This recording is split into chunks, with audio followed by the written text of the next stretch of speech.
North Node in Scorpio and in the 8th house. Introduction. With your North Node in Scorpio in the 8th house, your North Node is doubled down in the house ruled by its same sign. This means that what you have mastered in the past you have overdone to an extreme, and it may be, or may have been, if you are further along your journey, more difficult for you than most to look beneath the surface and develop emotional security that goes beyond material security. If you have personal planets in earth signs, this may come more naturally to you, but depending on your specific chart, it could be more challenging. Having your North Node in Scorpio in the 8th house means your South Node is in Taurus in the 2nd house. The sign, Scorpio, of your North Node signifies the qualities you need to develop, but the house, 8th house, indicates in what area of life you most need to express them. Likewise, the sign, Taurus, of your South Node signifies the qualities you need to let go, but the house, 2nd house, indicates from what area of life you most need to walk away.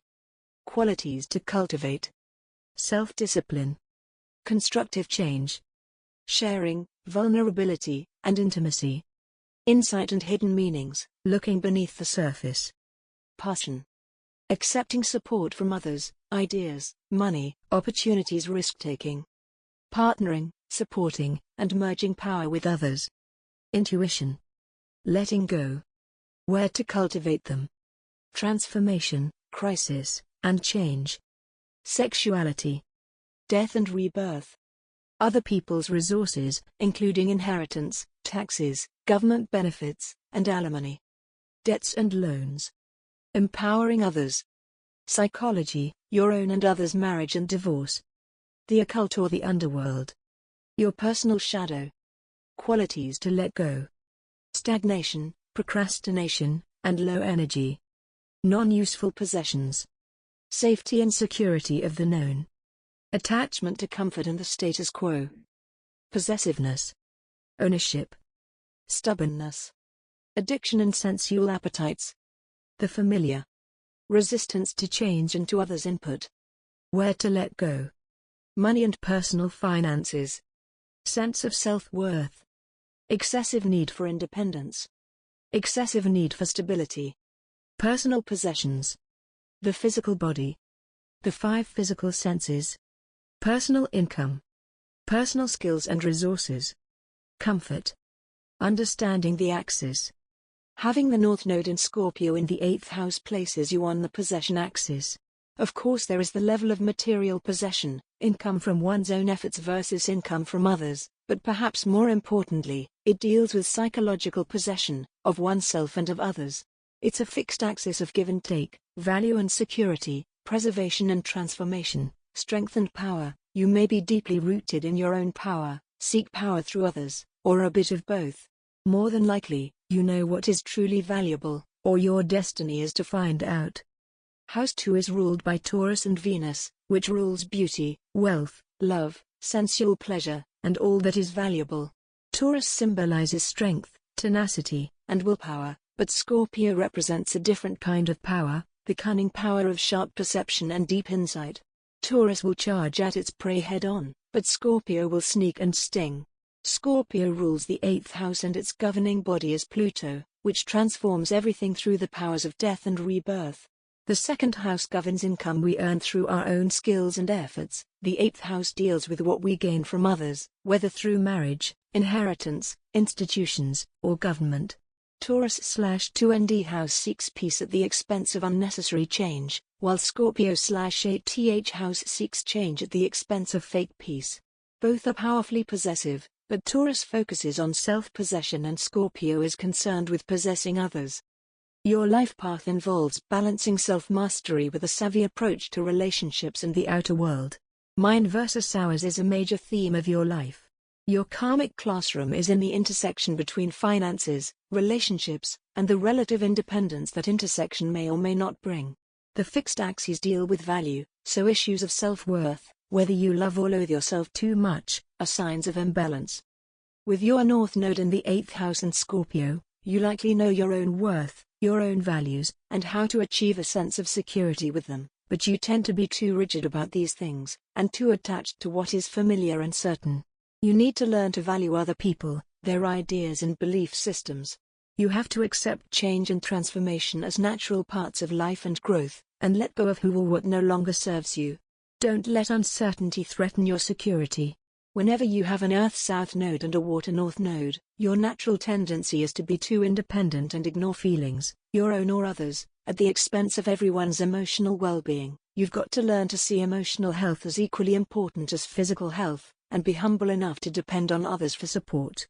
Let go of the need for independence and to keep things the same, and instead embrace intimacy and transformation through others, in business and in pleasure.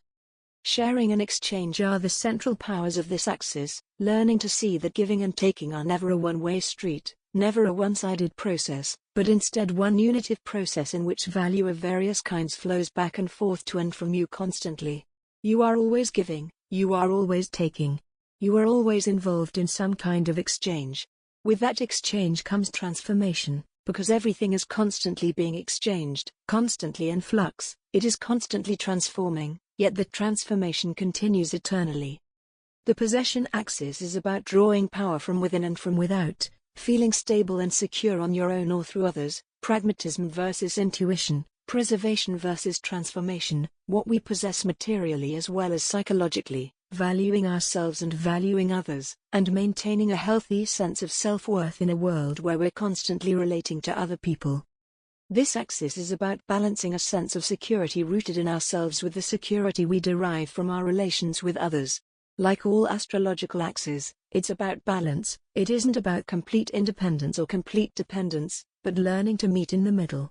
It means cultivating one's own skills as well as valuing those of others, including all living beings. It means knowing how to give value and how to accept it from outside. When you master this axis, you will have a healthy sense of self-worth, security without codependence, and a well-rounded set of values to guide you through life. Ultimately, it is about balance. Perhaps you are already on your way. Your quest, security through risk. With your North Node, NN, in Scorpio in the 8th house, your quest is security. The irony is that you'll only create it once you learn to take risks. Your resource for doing this is your superhuman endurance. You probably think you will achieve security through the patient accumulation of money and material possessions. You bring tremendous self-sufficiency into this world due to many lifetimes spent steadily building your own empire and collecting resources. However, you took this to excess and your belongings came to bog you down instead of freeing you up. You placed the material ahead of the emotional, sacrificing personal relationships in order to achieve security. In the end, you found you had built an empire, but had no one to share it with, nor anyone to pass it on to when the time came. Life experience has taught you that you'll never have enough stuff to give you the security you crave. In order to achieve it, in this lifetime, you have to do the counterintuitive thing, you have to let go. Only once you let go of all the old habits, beliefs, possessions, jobs, and relationships you've been holding onto for far too long will you make space for true fulfillment to enter your life. You have to risk your current level of comfort to achieve a higher level of power, vitality, and yes, security. Very often these folks put off living their life or getting into a relationship until they have enough, feel good enough to sustain it, but this is a subconscious excuse to keep postponing the intimacy and sharing they deeply long for and secretly fear. Only once they let go of this excuse and dive headfirst into partnership will they experience the security of deep bonding they yearn for. You will never be able to feel the security you seek until you take this risk and let go, partner with the right person, and allow yourself to transform into something greater than you've ever known. Your past, strengths, and excesses. Don't worry, you don't have to leave everything about the South Node behind. Again, it's about balance. The trick in balancing out the South Node is to embody the positive aspects while leaving behind the excessive and negative qualities. With a South Node in Taurus in the 2nd house, taking things at face value and clinging to your comfort zone comes naturally to you, but this is not your path this time around. In the past you spent a lot of time building your empire, whether that was a farm, a business, buildings and houses, or a literal empire. Your survival depended solely on you, and you had to pull yourself up by your bootstraps and be self-sufficient. You earned your own way in the world and reaped the benefits of wealth and material possessions. You still approach everything with the mindset of a master builder, slow and steady, doing things thoroughly and with pride in your work. You have an incredible amount of determination that others can't even dream of. You likely think long-term. You are incredibly resilient and can survive crippling adversity. You have likely had to survive difficult situations which forced you to be strong for others, hiding your true feelings even when you felt like you were falling apart inside. South Node Taurus second house people are fairly independent and self-sufficient. They are accustomed to accomplishing much on their own, through their own sheer grit and staying power. But they tend to be overly self-reliant and set in their ways, clinging to the comfort of the known, or what they think they know, at the expense of what is actually good, helpful, and useful. Alternatively, they may subconsciously feel they have worked hard enough in past lifetimes and now they are ready to rest. They may therefore be incredibly lazy and addicted to comfort. You likely have a strong set of personal values and morality, with a loud conscience that guides you in your decision-making. You may be very judgmental of those who do not share the same value system. The problem is that you tend to find value outside of yourself instead of within. In fact, you may place the material above the personal and emotional in all areas of life, thereby devaluing not only yourself but other people. You may see people as valuable only if they have great wealth or high status, rather than understanding the inherent and intrinsic value of all living beings. But with all placements there are extremes, and you may instead go to the opposite extreme. While Taurus often gets a bad rap for materialism, you may be the other kind, one who is excessively spiritual and anti-materialistic, but to the point of asceticism and spiritual bypassing. In this case, the mind subconsciously remembers the hazards of materialism in past lives and is rebelling against it now. You may feel like you have to be strong for everyone else, and so self-sufficient that you can't ask for help. In the past you likely had no choice, as there was no one around who you could rely on. Instead you focused on becoming reliable, firstly to yourself.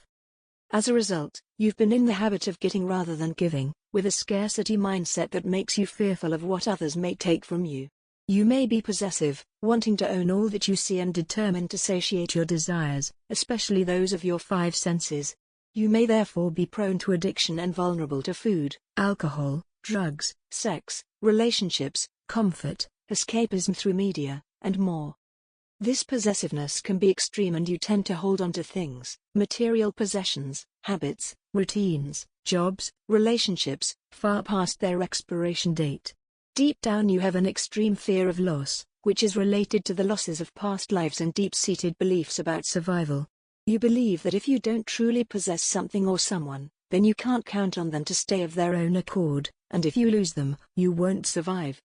Materialism can be a big theme with South Node Taurus second house people, who often verge on becoming hoarders, literally weighed down by their attachments to physical things. They tend to sacrifice their psychological health for the sake of comfort and safety, but it is only ever an illusion. The root of the materialism is a fear of loss. Many times, their relationships and spirits suffer from their addiction to material abundance. This possessiveness can also manifest as a resistance to sharing. Not only do you dislike sharing with others, but you don't like receiving what others have to share. It makes you feel icky, like certain boundaries are being violated.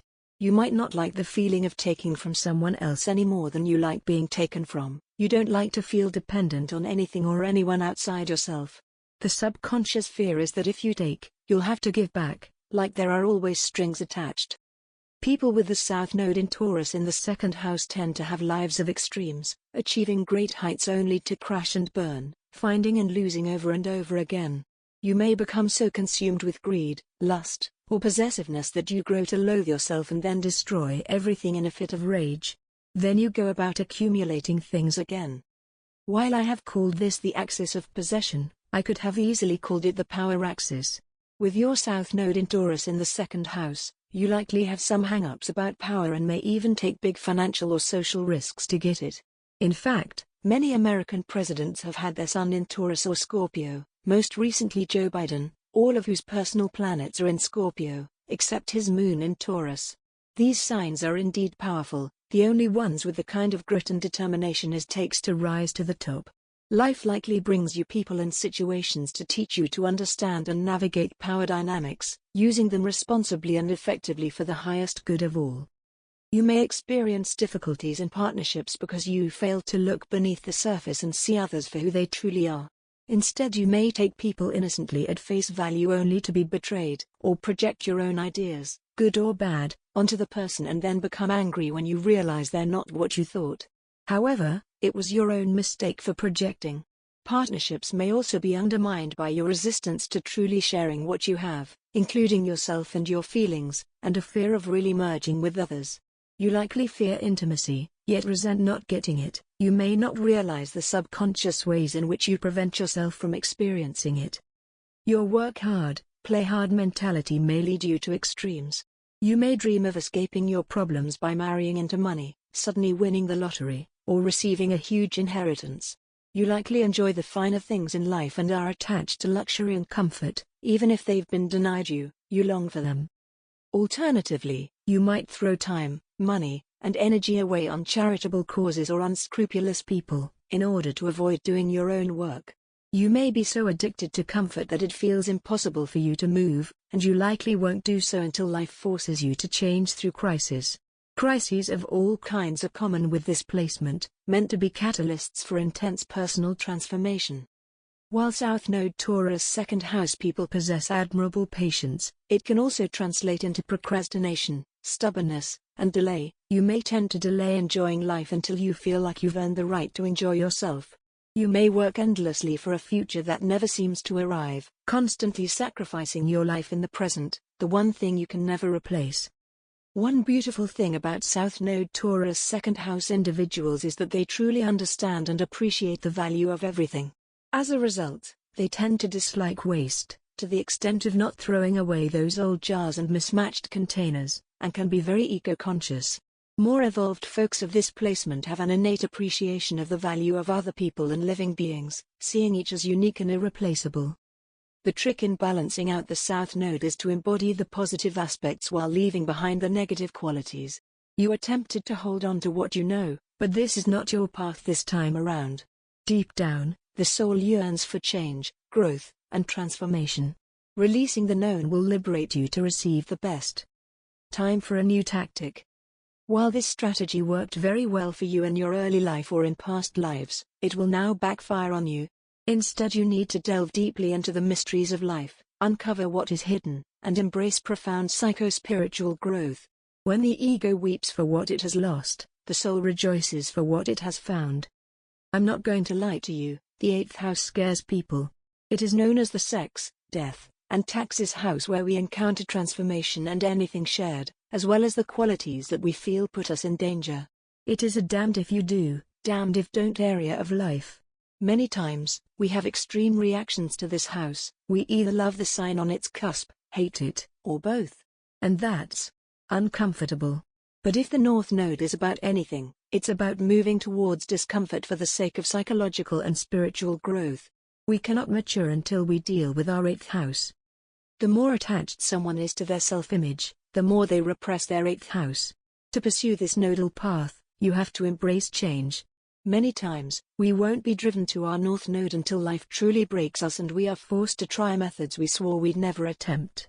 This involves shadow work, this involves feeling unlike the self you've known. It's time to grow up.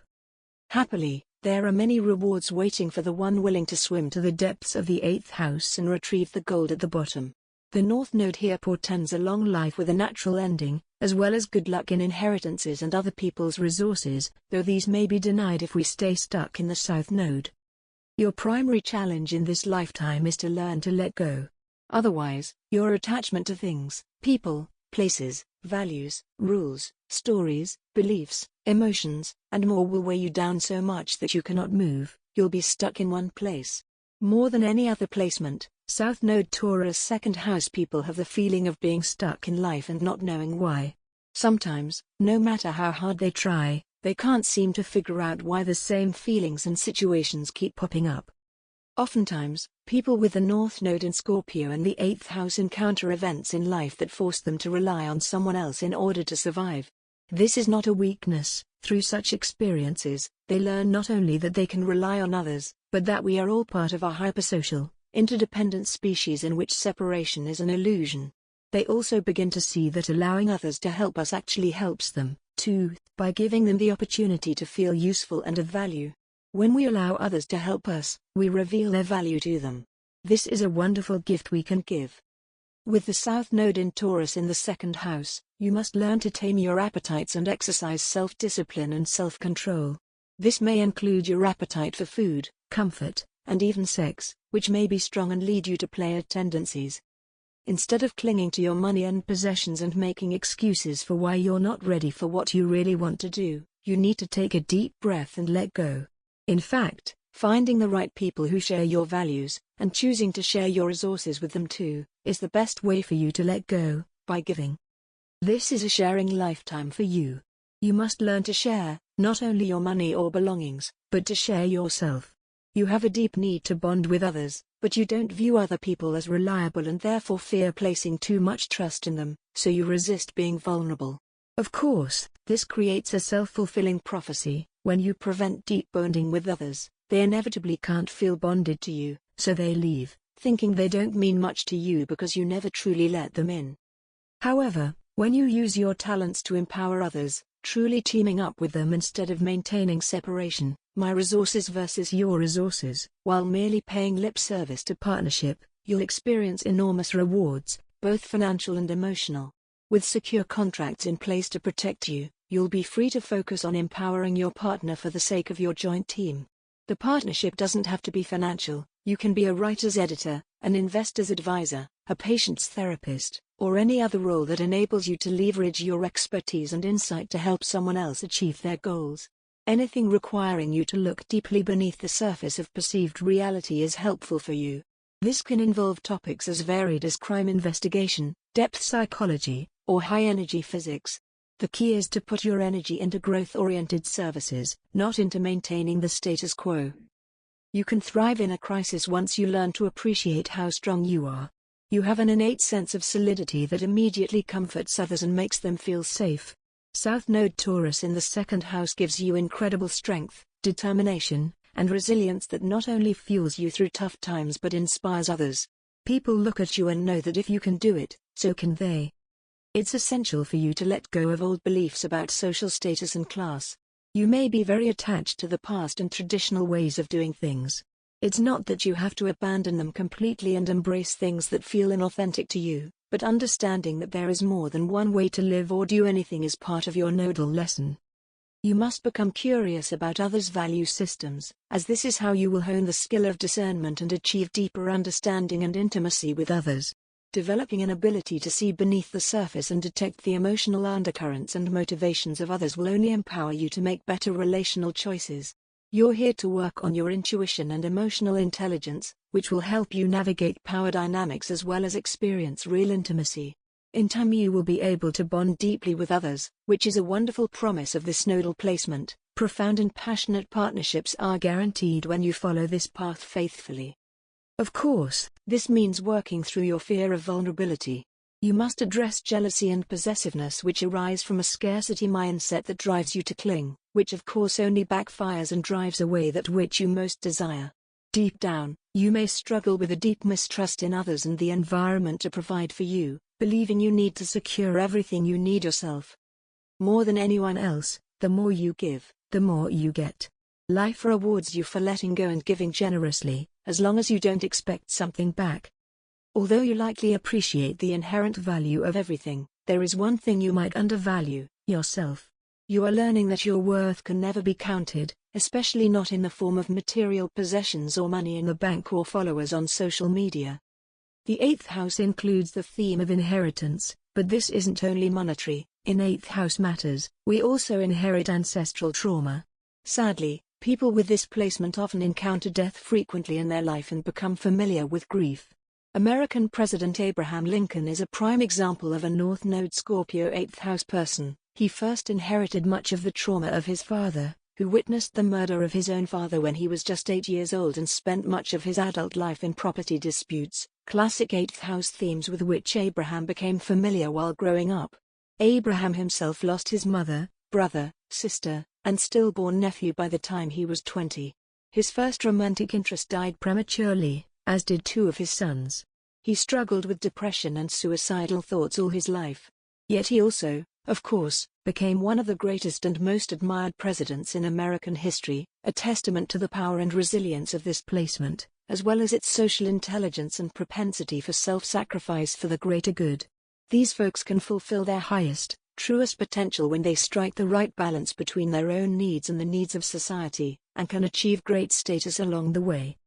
What North Node Scorpio 8th house people learn through their experiences of loss, a deep-seated fear related to their beliefs about survival, is that they can actually survive the loss of what they love. They are learning a different kind of self-sufficiency than what they've known in the past, that every death is a transformation rather than a loss, and that the people who love us never truly leave us, even if they have to leave us physically. Psychological transformation is therefore a major theme of this life, and it may sometimes be necessary for you to burn bridges in order to move on to the next cycle of growth and development. With the South Node in Taurus in the second house, you tend to hold on for too long. Scorpio is about letting go. Sometimes we can only move forward by blocking the way back, and if you don't do it, life will do it for you. You may resist rest and regeneration, telling yourself you haven't yet earned it and that you must delay such gratification. But in this lifetime, you're meant to learn the value of R&R.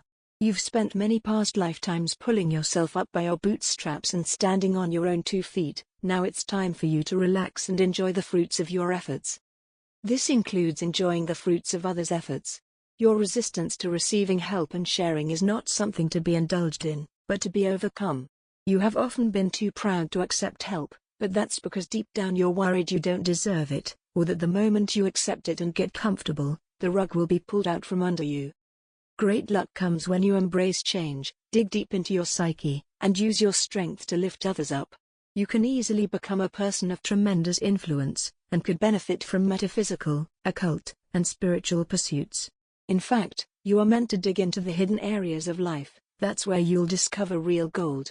You must learn to look beyond the material and see the energetic reality beneath the surface. One beautiful thing about this placement is that you get to live many lives in a single lifetime and experience true intimacy with another. Before you begin, I cannot emphasize enough that this process of psychological evolution does not require you to completely abandon your South Node and run willy-nilly into your North Node. When people do this, they often misinterpret their lessons and go off track. For instance, early on I tried to actively cultivate the qualities of my own North Node, but I still had so many habits, good and bad, in excess, from my South Node that I hadn't fully understood or gotten control of yet. Those South Node tendencies actively undermined and inhibited my ability to pursue my North Node, even though I truly believed that's what I was doing. So instead we must first seek to understand our South Node. Every quality, and every sign, has positive and negative manifestations, depending on its context, how it is used, and how evolved the person using it is. For example, with your South Node in Taurus in the second house, you're incredibly persistent, but this persistence can also manifest as stubbornness. It's not about disowning your loyalty and running away from everything after 6 months, it's about understanding the difference between giving up and letting go. Maybe you don't need to leave your partner, but you do need to develop the psychological understanding to change your dynamics together and welcome real intimacy into the relationship. Even more easily, we can misunderstand the lessons of our North Node, precisely because it is the most foreign to us, unless we have personal planets in the same placement or element, which makes it easier. In your case, someone with a North Node in Scorpio in the 8th house may think they just need to get married and merge assets without a prenuptial agreement, but this would be an immature expression of that placement. Instead, waiting and looking for lessons about how to best leverage shared resources in the relationships they already have is a healthier and more effective way to start. Then when they find someone they want to marry, they'll already have some understanding of how to manage shared resources without putting too much at risk. This would be a way of balancing Taurian caution with Scorpionic merging. Of course, this isn't a linear process. We don't check our lessons off one by one on a list until we get to the reward at the end, and we don't simply move from one end of the axis to the other, though I may sometimes write it that way for the sake of clarity. In reality, our life is our best teacher. Our life is constantly bringing us lessons and reflecting our evolutionary stage back to us, showing us what we've mastered and what we still need to learn.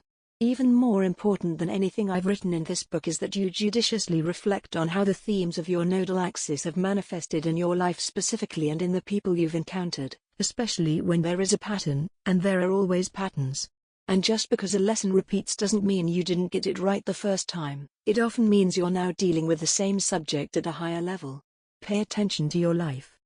Both the South Node and North Node want the same thing, but they approach the desire from opposite perspectives. In the past, we've been pursuing our soul's deepest desire with the approach of the South Node, and the experience of never really getting what we want is what builds the pressure to pursue the North Node.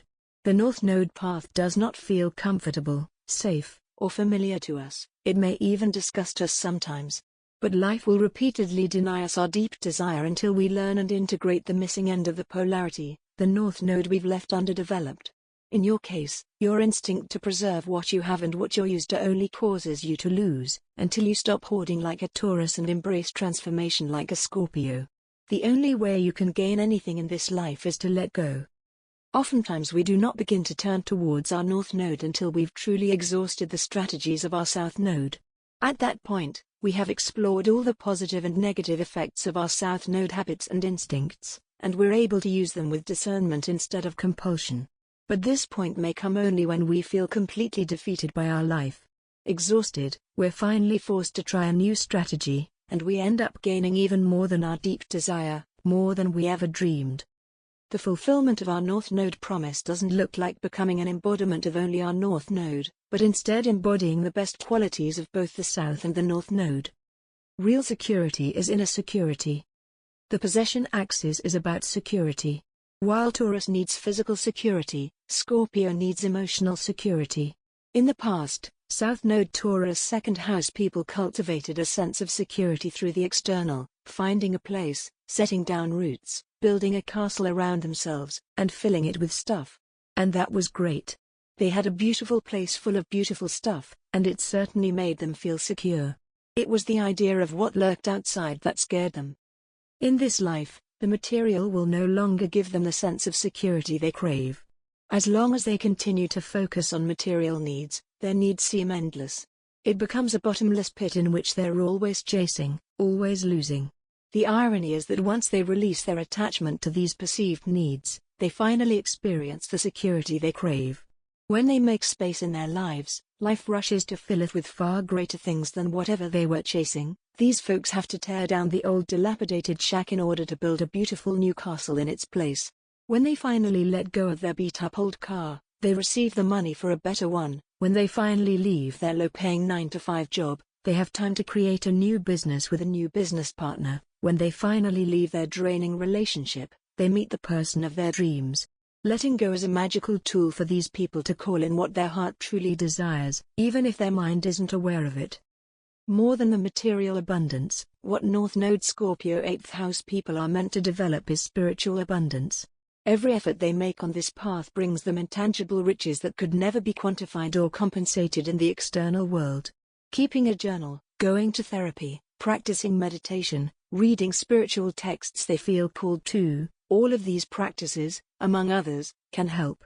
Developing their own inner wisdom and embracing internal transformation is what truly brings them the happiness, fulfillment, and security they so deeply crave. At some point they will realize that there is indeed something eternal and unchanging, the spiritual dimension of existence. This issue also plays out in their search for a partner, whom they need to help them chip away at the old values and habits of their past. While they're fine in group situations, South Node Taurus second house people can harbor a fear of intimacy in one-on-one situations. It just feels too vulnerable, and they often fear being seen. They fear eliciting anger or distaste from others, but they only do so when they fail to emphasize mutual empowerment and put their self-interest ahead of others.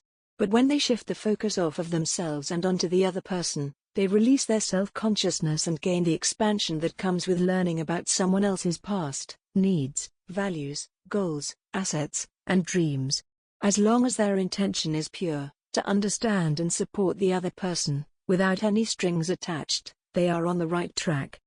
As North Node Scorpio 8th house people practice understanding and appreciating the value of others, they naturally begin to expand their consciousness, release old baggage, and incorporate new and invigorating ways of living. When they do this, people will recognize their growth and validate them. It becomes a mutually empowering process, and it begins with letting go of what no longer serves us. In this life, South Node Taurus second house people are being challenged to develop a different kind of security, inner security. They are learning to be at home within themselves, wherever they are. This is something they can only learn through experience, that experience is change and change can be difficult, even painful, especially for these folks. It is not until they throw themselves into new and different situations, places, and challenges that they will learn how truly powerful they are, that they can always trust themselves. Doing so will help them develop an unshakable confidence that no person or event can assail. Clinging and overcommitment. South Node Taurus second house people bring a lot of baggage with them into this life, and it only weighs them down. But they're so busy struggling to carry it all, and so stubbornly set on their destination, that they don't pause to ask whether they really need all this stuff, or if this is really the best destination for them right now. It helps them to stop and reevaluate what they're carrying and whether it's holding them back. It's good to start with their values, to list their values for different areas of life, work, relationships, ethics, etc., and ask themselves whether these are truly their own values or just what they've inherited from their family, culture, or religion. They need to ask themselves whether each value is really serving them or if it holds them back. Then they can do the difficult task of letting go, or simply reprioritizing their values to free themselves up for an easier journey. It also helps South Node Taurus second house people to stop and consider all the things they believe they need in life in order to be okay. Much of the time, not everyone needs a spouse, a dog, a mortgage, a car, 2 kids, and their own business to be happy. Again, they need to ask themselves where these ideas really came from and whether they're actually true for them. Sometimes they might not know, they might not have enough life experience to say whether a relationship or their own business would make them happier or not. But it helps to question their beliefs and see if they can test them in the real world. The next step is to question their direction. Much of the time, we don't know what will make us happy in the future. In fact, studies show that people are notoriously bad at predicting what will make them happy. Sometimes what South Node Taurus second house folks really need is to simply admit that they don't know, and release their need for control enough to let life bring them unexpected opportunities. But admitting that they don't know, or even that they might be wrong about some things, is very hard for South Node Taurus second house people. They can be self-righteous because deep down, they are actually very proud. They don't want to lose face, not even to themselves. They don't want to admit they were wrong about something they believed in. Beneath their pride, of course, there is fear, because if they were wrong about their beliefs, then how can they move forward in life with any confidence? If they were wrong before, how can they know they're not wrong again in the future? These folks need to grapple with the fact that we all must pass through error before we can arrive at the truth. In other words, the road to truth is paved with our mistakes. When we begin life, we cannot possibly have all the information we need in order to proceed, no matter how great our caregivers were, how good our schools were, or how many books we read. We only learn as we continue to live our lives, and as we learn better, we make adjustments along the way. For example, a South Node Taurus second house person might decide at age 13 that they want to be a doctor. They stick to this commitment without question, working hard to get the right grades and go to the right schools, pushing themselves all the way through their residency. But they hate it. They don't want to be a doctor. It doesn't make them happy at all. They wish they had pursued economics instead. Now they are stuck with a career chosen for them by a 13-year-old, and on top of that, they feel they've invested too much to change their path now. So rather than pivoting when they know deep down medicine was the wrong choice to begin with, they actually double down. They end up wasting their lives doing something they hate, and they're not the only ones who suffer. Their loved ones and even their patients suffer from their disinterest, bitterness, and bad mood. As the saying goes, the definition of insanity is doing the same thing over and over while expecting different results. South Node Taurus second house people can be quite insane in this way. They're used to forcing an outcome due to their sheer willpower and persistence. It's true that persistence can pay off, but it's not the answer for everything, and these folks don't know when to quit, let alone change their strategy.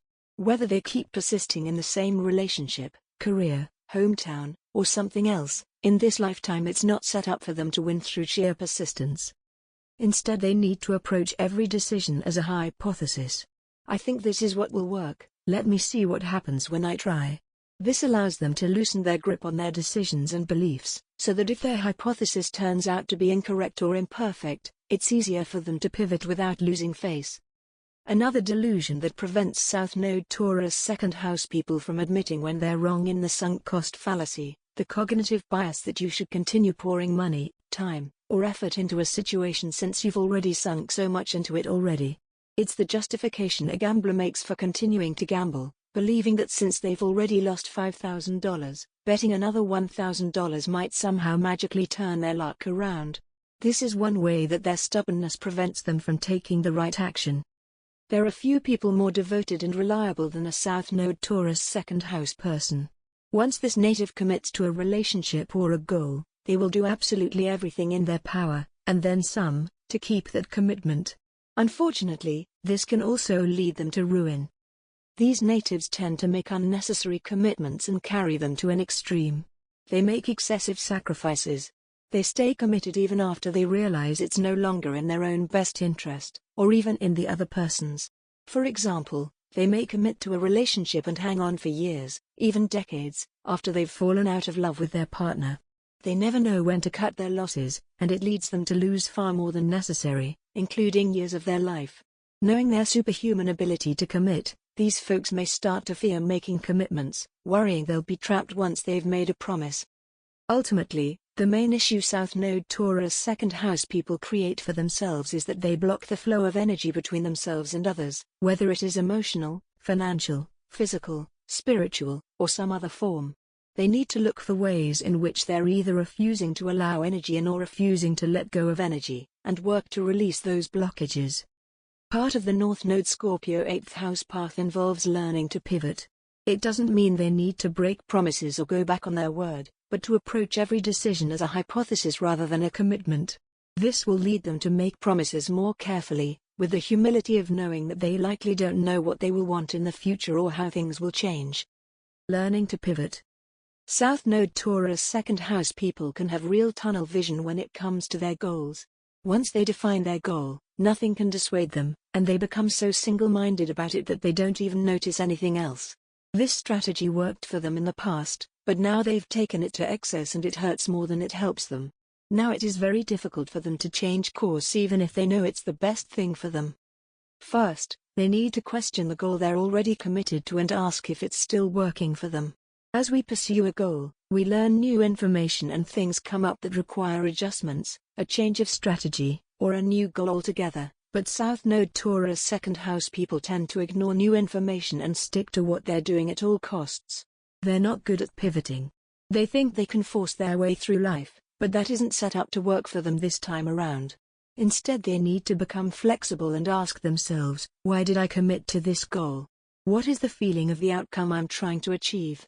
Is this still the best way to create that feeling? What other goals could I pursue that would accomplish the same emotion? It may be that they stick to the same goal, adjust it to be more specific, or abandon it altogether. The point is that they actually need to look deeper than the tangible surface level of the goal and investigate the psychological impetus for pursuing it.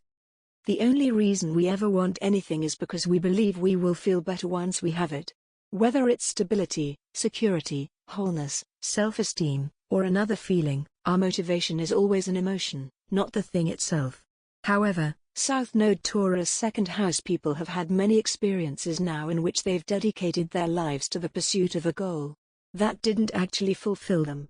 They accomplished it, but were surprised to find that the feeling they craved didn't last long, or never came at all. This either led them to chase yet another fruitless goal or to lose hope altogether, often leading to a downward spiral.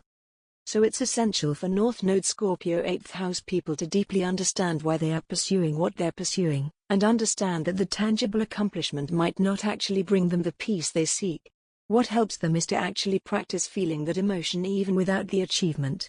They can continue to pursue their goal if they want to, but practicing the feeling is the only way they'll truly be able to cultivate it. In doing so, they will understand the difference between being and doing, and the difference between doing something in order to get a reward versus doing something because we truly want to do it for the sake of doing it. For example, a South Node Taurus second house person may decide they want to be an artist. But eventually they realize they want to be an artist because they want to feel special, unique, and validated by others. Recognizing this may not be the best motivation or method for achieving those feelings, they can practice actually feeling special, unique, and validated before they've achieved the kind of artistic success they think they want. If they consistently cultivate those feelings and still want to make art regardless of how their career turns out, then they know it's something they truly want to do for its own sake, and as a bonus, they already feel special, unique, and validated, so they won't anxiously depend on their career for their good feelings. But if they find the desire to make art dissipates the more they cultivate those feelings, they will realize it wasn't that they wanted to make art, they just wanted to feel those feelings. This frees them from sacrificing a lot of time and effort to the pursuit of a dead end. Then they're one step closer to figuring out what they really want to do. Once they've settled on a goal, instead of getting sucked into their usual tunnel vision, it helps North Node Scorpio 8th house people to seek others' views and input on it. This helps them to think outside the box and consider the many ways they could achieve their goal. They can even invite others to collaborate. They will experience great karmic rewards when they do this. The experience of bonding with others in pursuit of a goal makes it much more enjoyable and shifts the emphasis from the pressure to succeed to the pleasure of partnership. When South Node Taurus 2nd house people don't deliberately try to expand their mind, they end up putting enormous amounts of pressure on themselves and the work, making it not only a burden but sacrificing their own psychological and physical health in the process. They end up working harder instead of smarter. Deep down, these folks are attached to being right. They are too proud to admit when they're wrong. They don't want to take back the things they've said and commitments they've made. But their stubbornness only hurts them and makes them look more foolish. What they're here to learn is that it's not only okay, but an intelligent strategy to allow themselves, their methods, and their goals to evolve. The ability to admit one was wrong and change one's mind, to integrate new information and other perspectives, only makes one stronger, smarter, and more mature. Breaking out of stagnation. Because South Node Taurus 2nd house have such a strong tendency to hold on to things, people, places, jobs, belief systems, self-images, etc., they tend to get stuck in stagnant ruts and it can be incredibly difficult for them to lift themselves out. Frustrated friends and family might say, "What's so hard? Just do something different." But they don't understand how difficult it is for the South Node Taurus 2nd house person. It's not that they want to stay stuck, of course. A variety of underlying psychological factors come into play: the need to be right, the fear of risk and change, a scarcity mindset that leads them to cling and hoard, the value of comfort and security over the risk of giving it up and not knowing for sure if they'll find something better. Oftentimes, these folks won't make a change until they absolutely have to, not until life hands them a crisis that forces them to change. The problem is, waiting for a crisis is the painful way. But choosing change for themselves is even harder. Many times, beneath all the other excuses, they don't make the changes they know they need to make simply because they don't feel they truly deserve a better life than they have now. Sometimes they fear this is the best they can do and that things won't get better if they change. That's why they so often wait until they hit rock bottom. They have to get to a point where the only way to go is up. At the heart of the matter, it is their self-image that needs to change before they can change anything else. They have to transform the inside before they can do things differently on the outside. This is one of the most difficult things a human being can do, but luckily, South Node Taurus 2nd house people are some of the strongest and most capable of pulling it off. They need to ask themselves how the ideal version of themselves thinks and feels, especially about themselves, and then go about practicing that. It takes a lot of work and diligence. These folks are master builders, but they don't realize that they can't apply a building mindset to transformation. The energy of building is different from the energy of change. Building is a slow, step-by-step process, but change requires quickness and decisiveness. Often they get anxious because they think whatever they do has to be perfect in order to last, but they need to remember that perfect is the enemy of done. When they move too slowly, they lose the momentum they need to change. Instead, they need to bite the bullet and just do what they know deep down they need to do, even if they can't pull it off perfectly or comfortably. They need to seize on the emotional momentum they have to change while they have it. South Node Taurus 2nd house folks are highly risk-averse. After all, why would someone who's worked so hard to accumulate so much do anything that could threaten what they've built? When in doubt, their best bet is to ask for second, third, and fourth opinions. Inviting outside perspectives can help them mitigate risks and make choices with more clarity and certainty. They can never completely eliminate risk from their lives, but they can prepare themselves for unforeseen obstacles by soliciting a wide variety of opinions. This doesn't mean they should take risks simply for the sake of taking risks, just that they should seek outside counsel to help them. It also doesn't mean that they should just go with what others say, but for these folks more than most, seeking a variety of perspectives can really help them. If the consensus is that the risk is not worth taking, and that resonates with their instinct, they don't need to take the risk. However, if everyone says something is a good idea and it's only their own lack of confidence holding them back, they can pluck up the courage and do it anyway. Courage is not the absence of fear, but moving forward in spite of fear. What they're learning to embrace is discomfort. In the past, South Node Taurus second house people have invested a lot of time and energy into making themselves comfortable, but this comfort is exactly what has led to their stagnation. Now they want to break out of stagnation, but in a way that doesn't require them to give up their comfort. This is impossible. They can't have their cake and eat it too. They have to embrace discomfort. They will never be able to predict ahead of time what changes will work out and which won't. What they must do is begin to act on faith instead of trying to find facts and past experience that justify their decisions. Instead of relying on external information to guide them in making changes for themselves, they must look beneath their own surface and acknowledge how strong, resilient, capable, and adaptable they are. When they learn to appreciate their own virtues, they will see that they can always rely on themselves. No matter what risks they take, they will survive. South Node Taurus second house people need to see fear and discomfort as feelings to move towards, not to move away from. In the direction of discomfort lies growth, and ultimately other treasures beyond their wildest dreams. Their fear is actually their guide. Once they learn to embrace discomfort and take risks, life will reward them in ways they can't imagine. Transience and change. South Node Taurus second house people cling to the past and to the material, trying to cling to any hope of something permanent and reliable, but everything material is part of the cycle of life. It's born, matures, disintegrates, and dies. Accepting death and the natural endings of things is incredibly difficult for them, which is why they stubbornly hold on to everything for so much longer than is healthy for them. North Node Scorpio 8th house people need to accept that the only constant in life is change.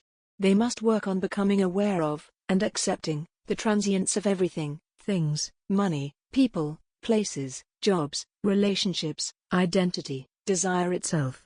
As long as they continue to resist this, life may be brutal towards them, continually stripping away whatever they cling to as long as they cling to it.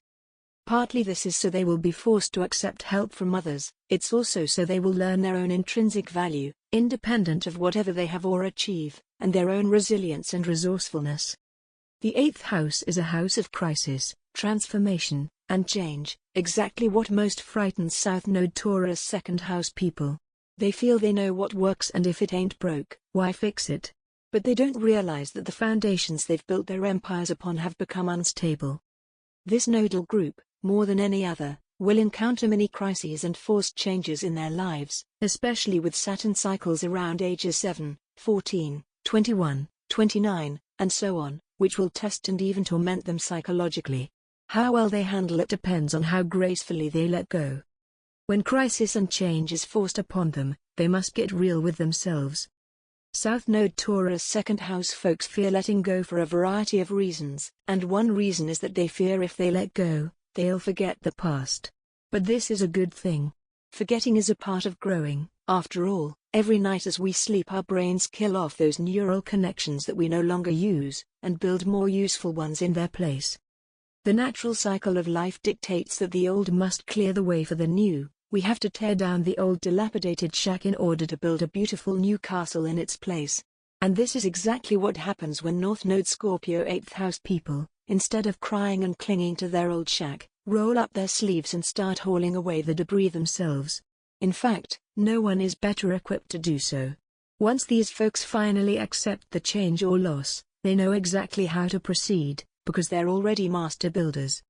One of the symbols of Scorpio is the phoenix, which bursts into flames when it dies and is reborn from the ashes. This speaks to the transformative and regenerative power of the Scorpio principle. As Rumi wrote, A candle as it diminishes explains, gathering more and more is not the way. Burn, become light and heat and help. Melt. From self-limiting beliefs to faith and an abundance mindset.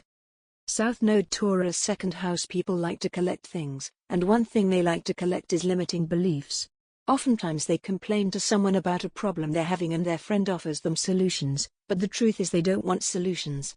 They just want to accumulate evidence to justify their limiting beliefs. They also tend to get jealous, and cling to their envy and jealousy as further justification.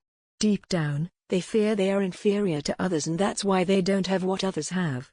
But their inferiority complex is just another false limiting belief they're clinging to. But in this lifetime, holding on only holds them back, but when they let go, they experience incredibly good karma. After all, what's meant for them will always come back to them.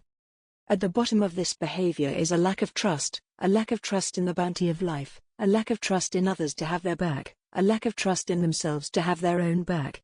South Node Taurus second house people cling to limiting beliefs in order to keep themselves safe, but of course all it does is keep them small. The task of building self-trust, as well as faith in life, can be a tough one. When it comes to self-trust, it's not necessarily that South Node Taurus second house people think that they're bad or untrustworthy. It's that they don't always have the confidence to take risks and know that things will work out whether they succeed or fail. From past lives they carry the unconscious belief that everything relies on them, that no one will catch them if they fall. And at certain times of life, especially in the early part, this may be true. Of course they don't want to take risks if it's all on them. But they're neglecting a secret superpower they've developed over past lives, incredible inner strength and resourcefulness. Because South Node Taurus second house people tend to be overly cautious, they haven't ever really tested their own strength, they don't realize how strong they are.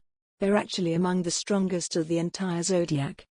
As these folks practice taking risks, starting small before they try things that truly scare them, they'll be surprised and impressed by how strong and resilient they are, and how their resourcefulness enables them to adapt on the fly. Trust in life itself is another big step for them. When human beings were primarily nomadic tribes, we moved from place to place with the faith that if we didn't find what we needed in one spot, it would be there waiting for us in another place. When we started to settle and root in one place, we developed long-term agricultural practices and a stronger sense of property, territory, and ownership. This was wonderful in many ways, giving us more safety and control over our resources, but it also meant a deeper sense of possessiveness and fear of loss. We invested so much effort and resources into building what we could, hoping the season's crop would be bountiful, but this brought on anxiety over whether things would really work out. Now that we didn't have to carry everything on our backs, we started to save for a rainy day or a bad harvest year. We developed deeper mistrust of outsiders who might be coming to take what we'd worked so hard to accumulate. Taurus is the archetype of the farmer. They can be possessive and territorial due to their mistrust of others and of life itself, especially the future. But South Node Taurus second house people need to learn to be nomads again. They don't literally need to abandon everything and hit the road, but they need to get back some of that blind faith that enabled our ancestors to move through so many landscapes with such adaptability and resilience. They've got to release their tight grip on everything they have and imagine that they might gain something even better elsewhere. They need to learn to let new people enter their domain and prove they can be worthy allies. This is all much easier said than done, and developing this level of self-trust and faith in life is not an overnight task.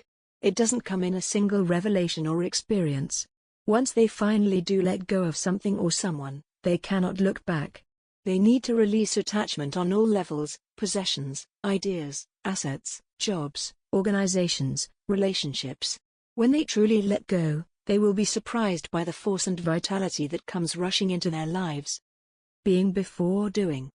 In the past, South Node Taurus second house people have earned success through slow, steady progress with hard work and their own sweat equity. The thing is, they're so used to succeeding in only this way that they don't realize there are easier paths. Now when they insist on doing things the hard way, it only slows them down and keeps them from achieving their goal. As in so many areas of life, South Node Taurus second house people's sense of comfort leads them astray.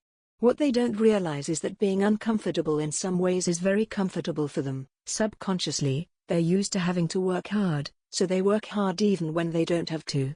It's uncomfortable for them to relax without feeling like they've earned it, and it's uncomfortable for them to do something the easy way even if it's the smarter way. Just because something is difficult doesn't mean it is the right or best thing to do. Many times these folks are not attached to getting the job done so much as they're attached to the virtue of labor, struggle, and even suffering. They don't want to achieve a goal, they want to tell people how hard they worked for it. Deep down, they want the validation because they don't feel secure in the belief that they deserve what they want. As they develop more faith in life, this will change. We only receive what we believe, and so until they believe they deserve good things, South Node Taurus second house people will never attain them. That's because it's not about the things, but the emotion they believe they'll feel once they have those things. They crave the feeling of worthiness, so they chase what looks worthy to them: money, status, possessions, friend groups, romantic partners, a hot body. But none of it gives them the feeling they crave. A plastic surgeon once observed that two people could come in and change the same thing about their face, but the one who walked away satisfied was the one who actually changed their self-image, too. The one who didn't change their self-image just kept coming back for more fixes. It's easy for South Node Taurus second house people to fall into this trap of endless chasing. So North Node Scorpio 8th house people need to focus on how they feel rather than what they have or do. They need to apply their steady work ethic to their inner life by deliberately cultivating the feelings they want. Then what they want will come to them without effort, although by then they won't want it anymore. They must recognize that in this life, the being comes before the doing, that we must be before we can do, and when we do, then we have. What they're accustomed to is the belief that they must do in order to have and then they will be, but this is the wrong order. Like everything else with water North Node placements, this is easy to say and very difficult to practice. The work of releasing limiting beliefs and cultivating expansive feelings instead requires diligent, daily work. Thankfully, this is something South Node Taurus second house people are fantastic at doing. They need to take their determination, persistence, and hard-working nature and turn it toward their inner life. Releasing limiting beliefs through bringing them into conscious awareness, journaling, therapy, reading, and other practices can help. See the North Node Scorpio 8th House workbook on northnodesignandhouse.com for guidance, and working to cultivate the kind of feelings they associate with their desires. Again, see the North Node Scorpio 8th House workbook for guidance, will help them realize their goals are within their grasp and they don't have to take as much action as they thought. They just need to relax and trust more. Seeing beneath the surface. South Node Taurus second house people tend to be very honest and straightforward. As a result, they also tend to take others at face value. They don't often pause to consider the energy that is driving what they see. However, they have a hidden talent for psychological insight that only needs to be tapped into.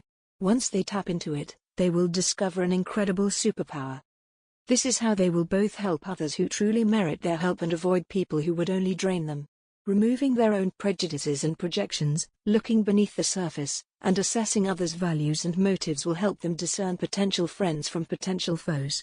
Because they are so good at building success, others always want their help, but it's important for them to discern between those who will and who won't take them for granted. It's helpful that they are naturally patient and can resist the urge to rush into things before doing their due diligence. They just have to hone their insight. Part of what prevents them from seeing others clearly is their tendency to assume that others are like them and want the same things. We all do this to some extent. It's easy and natural for us to take our own assumptions for granted. It can help these folks to take an inventory of their inherited beliefs, values, and assumptions, and to recognize simply that other people may not share them. These folks can also assume that others have the same goals as they do, and that the same methods of achievement that work for them will work for others.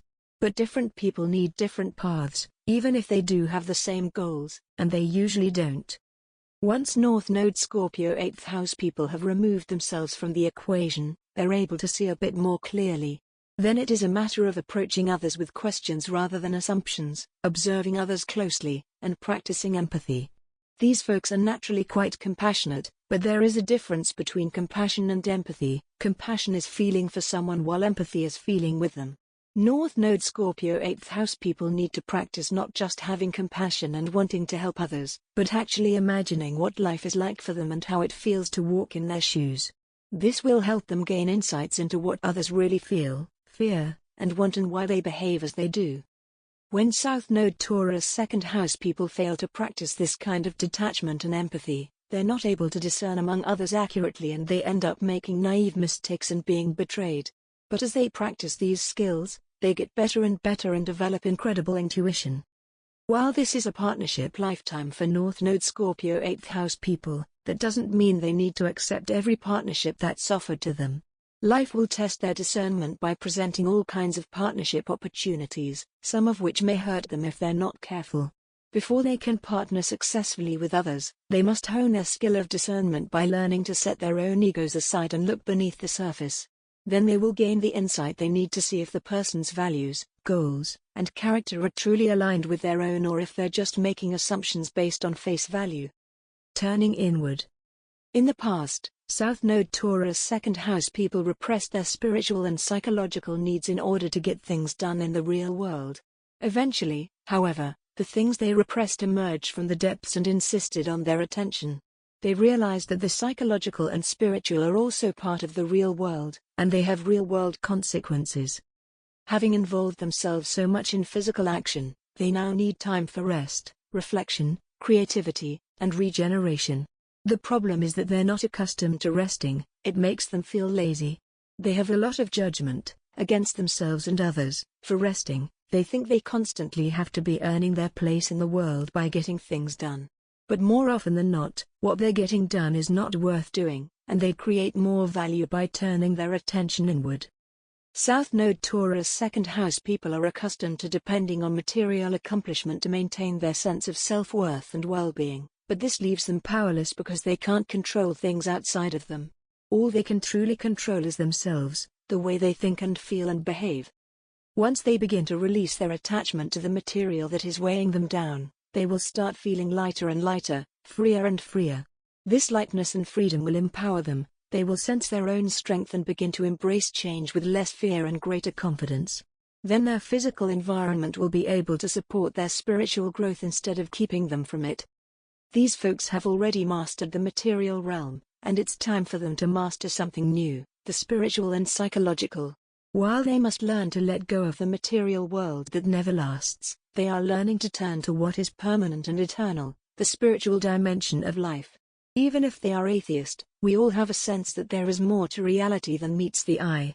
Simply recognizing the perennial philosophy, the basics beliefs at the heart of every faith, is enough.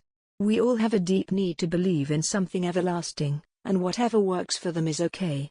It's just important that they humbly explore other beliefs and value systems with a sincere desire to understand without judgment.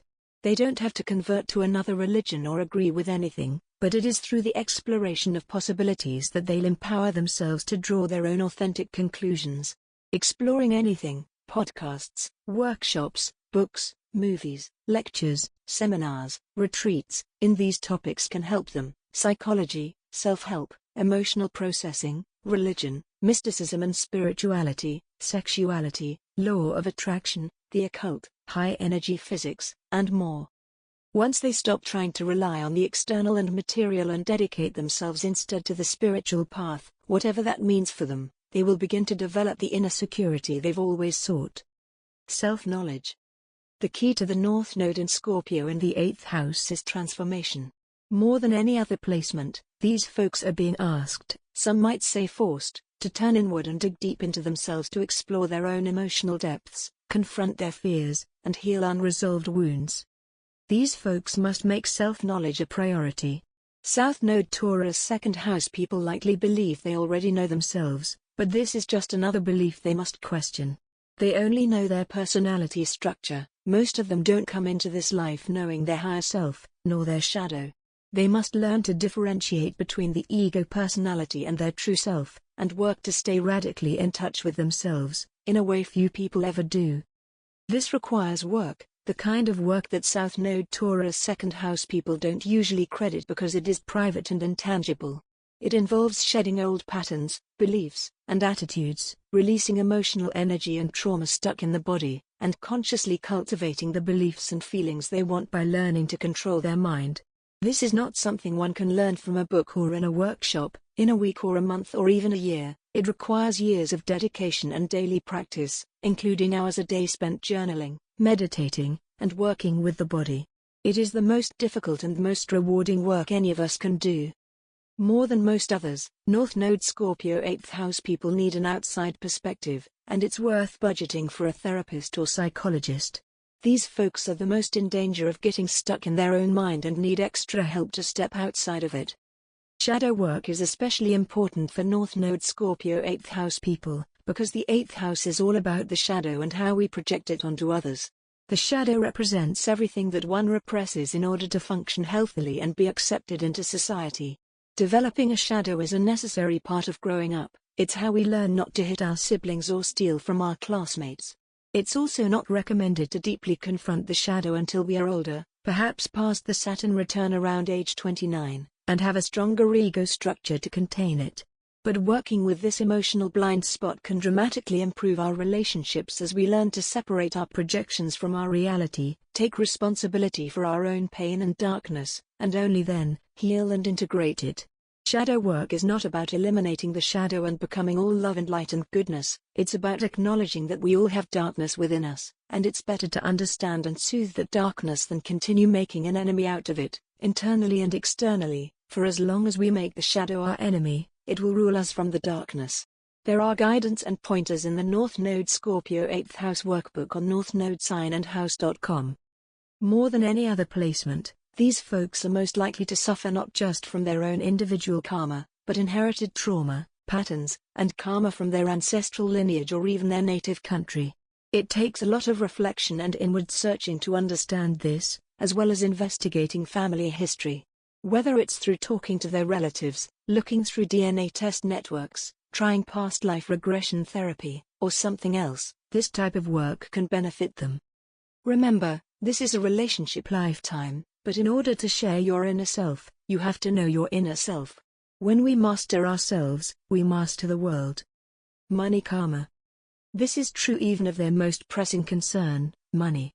South Node Taurus second house people often have very inaccurate and illogical attitudes towards money, either holding on to it too tightly or spending it too freely, often both, in incongruous ways. They have a strong feeling of crisis and insecurity around money and serious money karma. In this area of life, it's best for them to seek outside counsel, whether they get a financial advisor, read a lot of finance books, or listen to podcasts or something else. This is the area of life where they'd most benefit from listening to others' views. The problem is that South Node Taurus second house people bring their limited beliefs to money as well, and this is what keeps their money limited. In reality, money is not material, money is energy and it's meant to move around, it likes to circulate. As they say, you have to spend money to make money. When these folks don't allow money to flow through them, less flows to them. They need to learn to love giving money as much as they enjoy hoarding it. This doesn't mean they need to go on a spending spree or give away their inheritance, but simply change the feelings they associate with releasing money. When they pay their bills, instead of feeling resentful, they can feel a sense of gratitude for what they receive in exchange for their money. When they buy their groceries, they can feel excited for the food they're about to eat and anyone they're going to share it with. When they pay their taxes, they can feel relieved that they live in a country with a system in place to build infrastructure, fund education, and maintain a military thanks to the taxes they're paying, and they can feel proud to contribute their part. When they introduce positive feelings into the experience of releasing money, even if they'd rather keep it, they change their relationship to money, cent by cent. Above all, cultivating gratitude for the abundance they already have always invites more. Another subconscious reason for money problems is their sense of self-worth. While South Node Taurus second house people tend to have a solid sense of self-worth and know the value they bring to the table, they don't usually trust that others see the same value they see in themselves. In fact, they're often right, others usually see more value in them than they do themselves. But this subconscious distrust of others' perceptions becomes a self-fulfilling prophecy, and they inadvertently limit their earning power, for example, by charging only what they think someone will pay for their services and not for what they'll really pay. This comes back to their trust issues. It's not only that South Node Taurus second house people lack confidence in themselves or faith in life, but perhaps most profoundly they lack trust in others. Deep down, they have deep feelings of unworthiness, which are triggered whenever they compare themselves to other people. But comparison is always based in ego and judgment, and is therefore incorrect. Many times they will abandon themselves in order to imitate others, but this is a self-betrayal that only worsens their devaluation of themselves. They must remember that it's better to fail in your own purpose than to succeed in someone else's.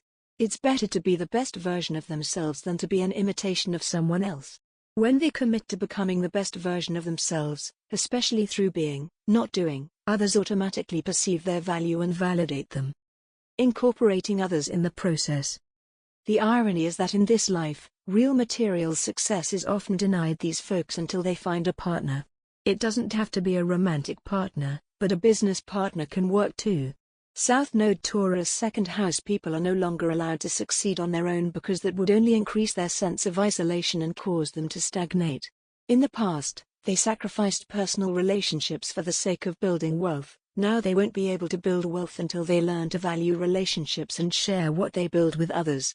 They will gain power once they learn to support and be supported by people as powerful as they are. The energy they need to succeed in this life will only come through others. South Node Taurus second house people are very task-oriented, and their focus on doing things correctly, their own way, leads them to neglect the people actually doing those tasks.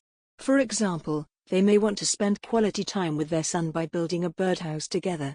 But in the South Node Taurus second house person's mind, there's a correct way to build a birdhouse, so they don't allow their son to have fun or be creative. In the absence of creativity and exploration, the child doesn't learn as well. He learns to follow instructions and be obedient, not to create something or spend quality time with his parent. In the end, they have a birdhouse and the South Node Taurus second house person feels good about it.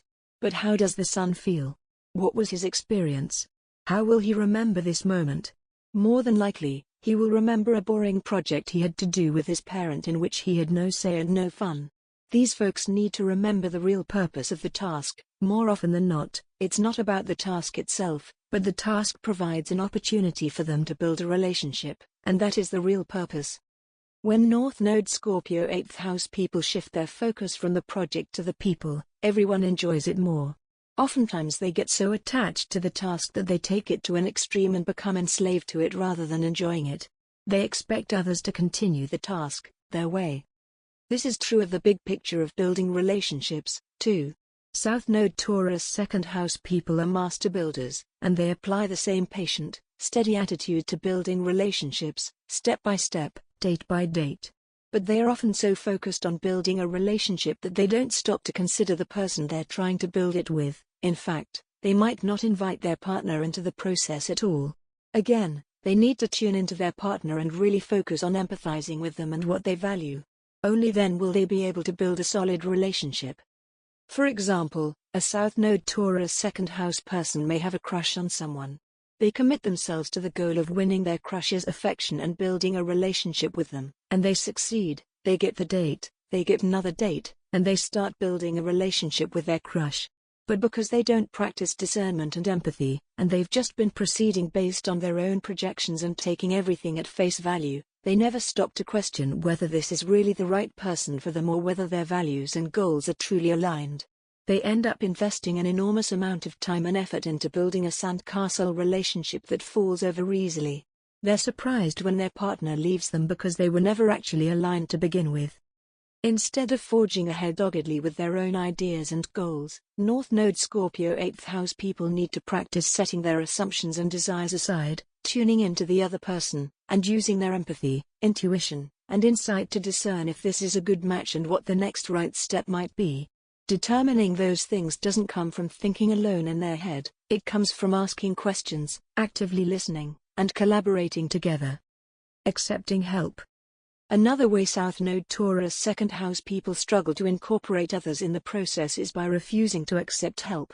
Many times, these folks resist accepting help from others because they feel they already know what to do and don't need any help.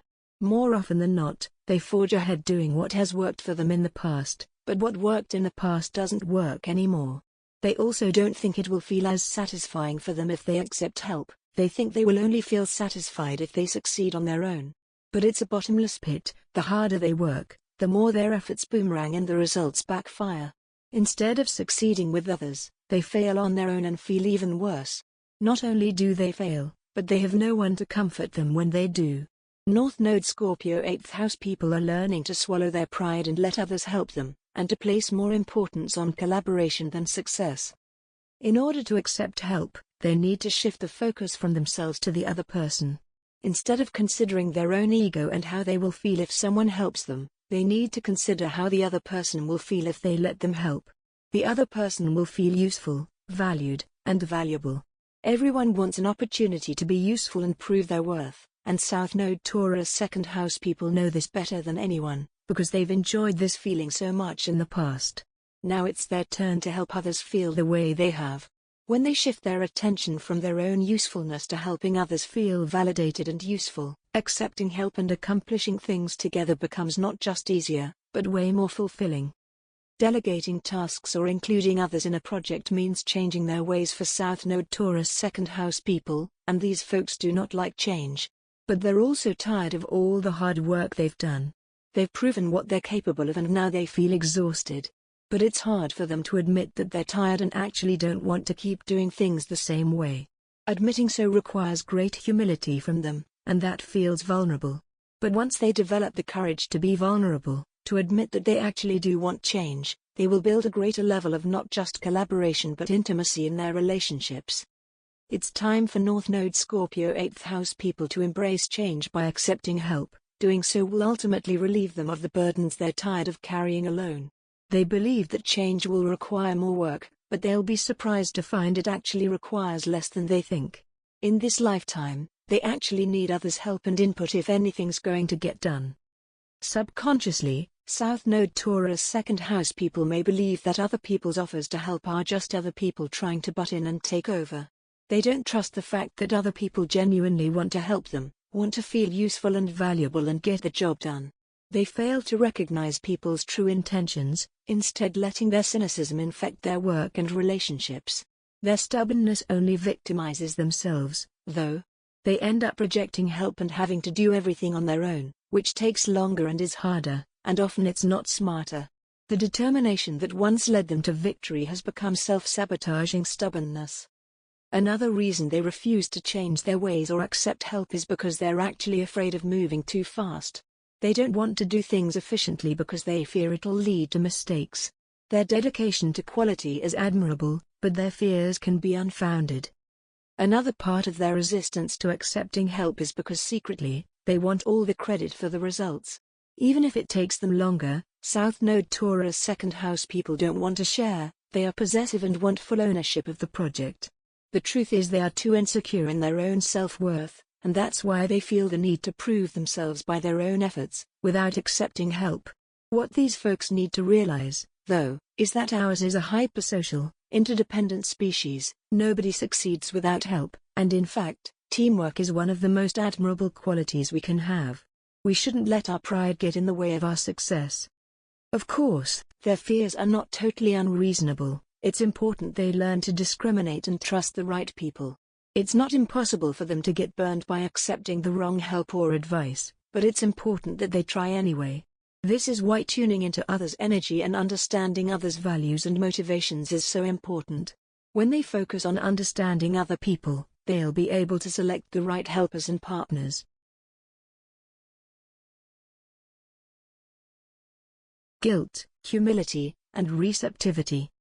South Node Taurus 2nd house people are attached to being self-sufficient and independent. It's a combination of pride in themselves and guilt over burdening others.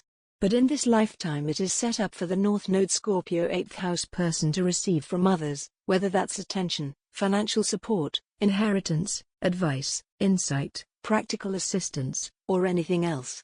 They are learning to be humble enough to accept it. It's not set up in this lifetime for them to succeed on their own. They will encounter situations and obstacles that force them to seek or accept help from others. Only once they learn to do this, to accept help, team up with others, and share the rewards, will they finally succeed.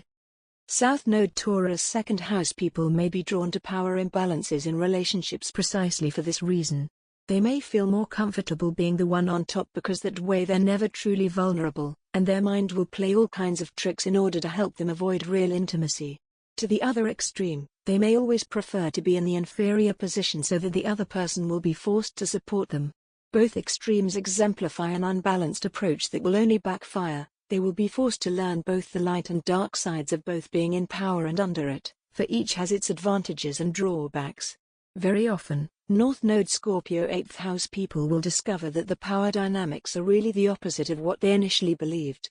For example, a stereotypical older successful man with an attractive but middle-class woman may assume he is the one in power because he has all the material resources in the situation, and the woman may depend on him financially, but he doesn't realize how much he is depending on her emotionally, physically, or for his status. On the flip side, the woman may not realize her own power in the situation. She may believe that her partner is the one with all the resources, in the process discounting her non-material resources, her emotional intelligence, her caretaking nature, her pretty privilege. She may allow her own ability to support herself financially to be overshadowed and discounted by her partner's more obvious success. Both of them, ultimately, are hiding their vulnerability and compensating for it excessively in the opposite direction when what they could do is achieve a greater balance by exercising the humility to learn from one another and truly collaborate and merge resources. The wealthy man could teach his partner how to build her own business, and she could teach him to be more emotionally independent and less psychologically reliant on status and success. This would deepen their relationship and intimacy, in the process making them both more successful. These folks are learning that success is not only material and that power is more emotional and psychological than they may realize. Deep down, South Node Taurus second house people feel guilty if they accept help because they see it as burdening the other person. But this is backwards for many reasons. First, as we discussed above, giving people the opportunity to help us makes them feel valuable, useful, and important. It is a privilege to be able to help the people we love, to feel needed by them, to demonstrate our love to them beyond what words can express. But more deeply, these folks are accustomed to being self-sufficient and, in past lives if not in this one, providing for others. To accept support from others flips their usual power dynamic on its head. They simply don't like being in the inferior position, but this perspective again ignores the fact that sometimes, allowing others to help us, when they genuinely want to, is in a way us doing them a favor, not only the other way around. South Node Taurus second house people unconsciously know how difficult it can be to provide for others when we're struggling or when we're not receiving enough support ourselves, and they don't want to put others, especially their loved ones, in a position that has burdened them in the past. These folks have many unconscious past life memories of the hard struggles of material life, living from paycheck to paycheck, struggling to survive, trying to provide a life for their families. These are very responsible people with a strong sense of duty, and while it is noble and honorable and has given them a sense of integrity, purpose, and pride, they have also had moments when they wanted to run away from their responsibilities. Deep down they fear that if they accept help from their loved ones will grow to resent them. Beneath even that, the refusal to accept help from others relates both to a lack of realism and a basic self-worth issue. Many of us live in highly individualistic cultures that peddle us with the illusion that we can have it all by ourselves, if we just work hard enough. If we fail, they say, it's because we weren't good enough or didn't work hard enough. But that is a totally juvenile attitude that neglects the fact that absolutely no one succeeds without help.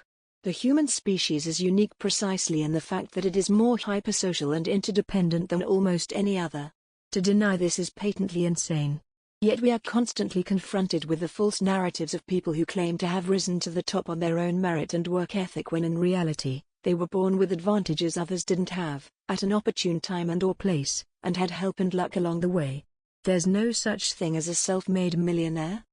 Yet South Node Taurus second house people tend to continue laboring under this delusion and feel bad about themselves for not being as successful as they think they should be. This signifies yet more inherited and internalized beliefs they need to question and let go.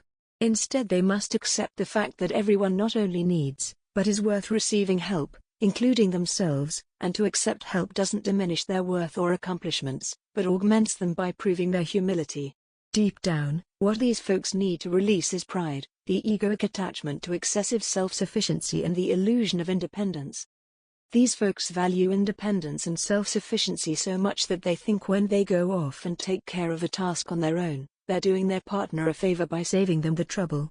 What they don't realize, however, is that when they fail to include others in the decision-making process, they inadvertently invalidate the other person's worth. Then their partner feels left out and like the South Node Taurus second house person doesn't value them or their opinion.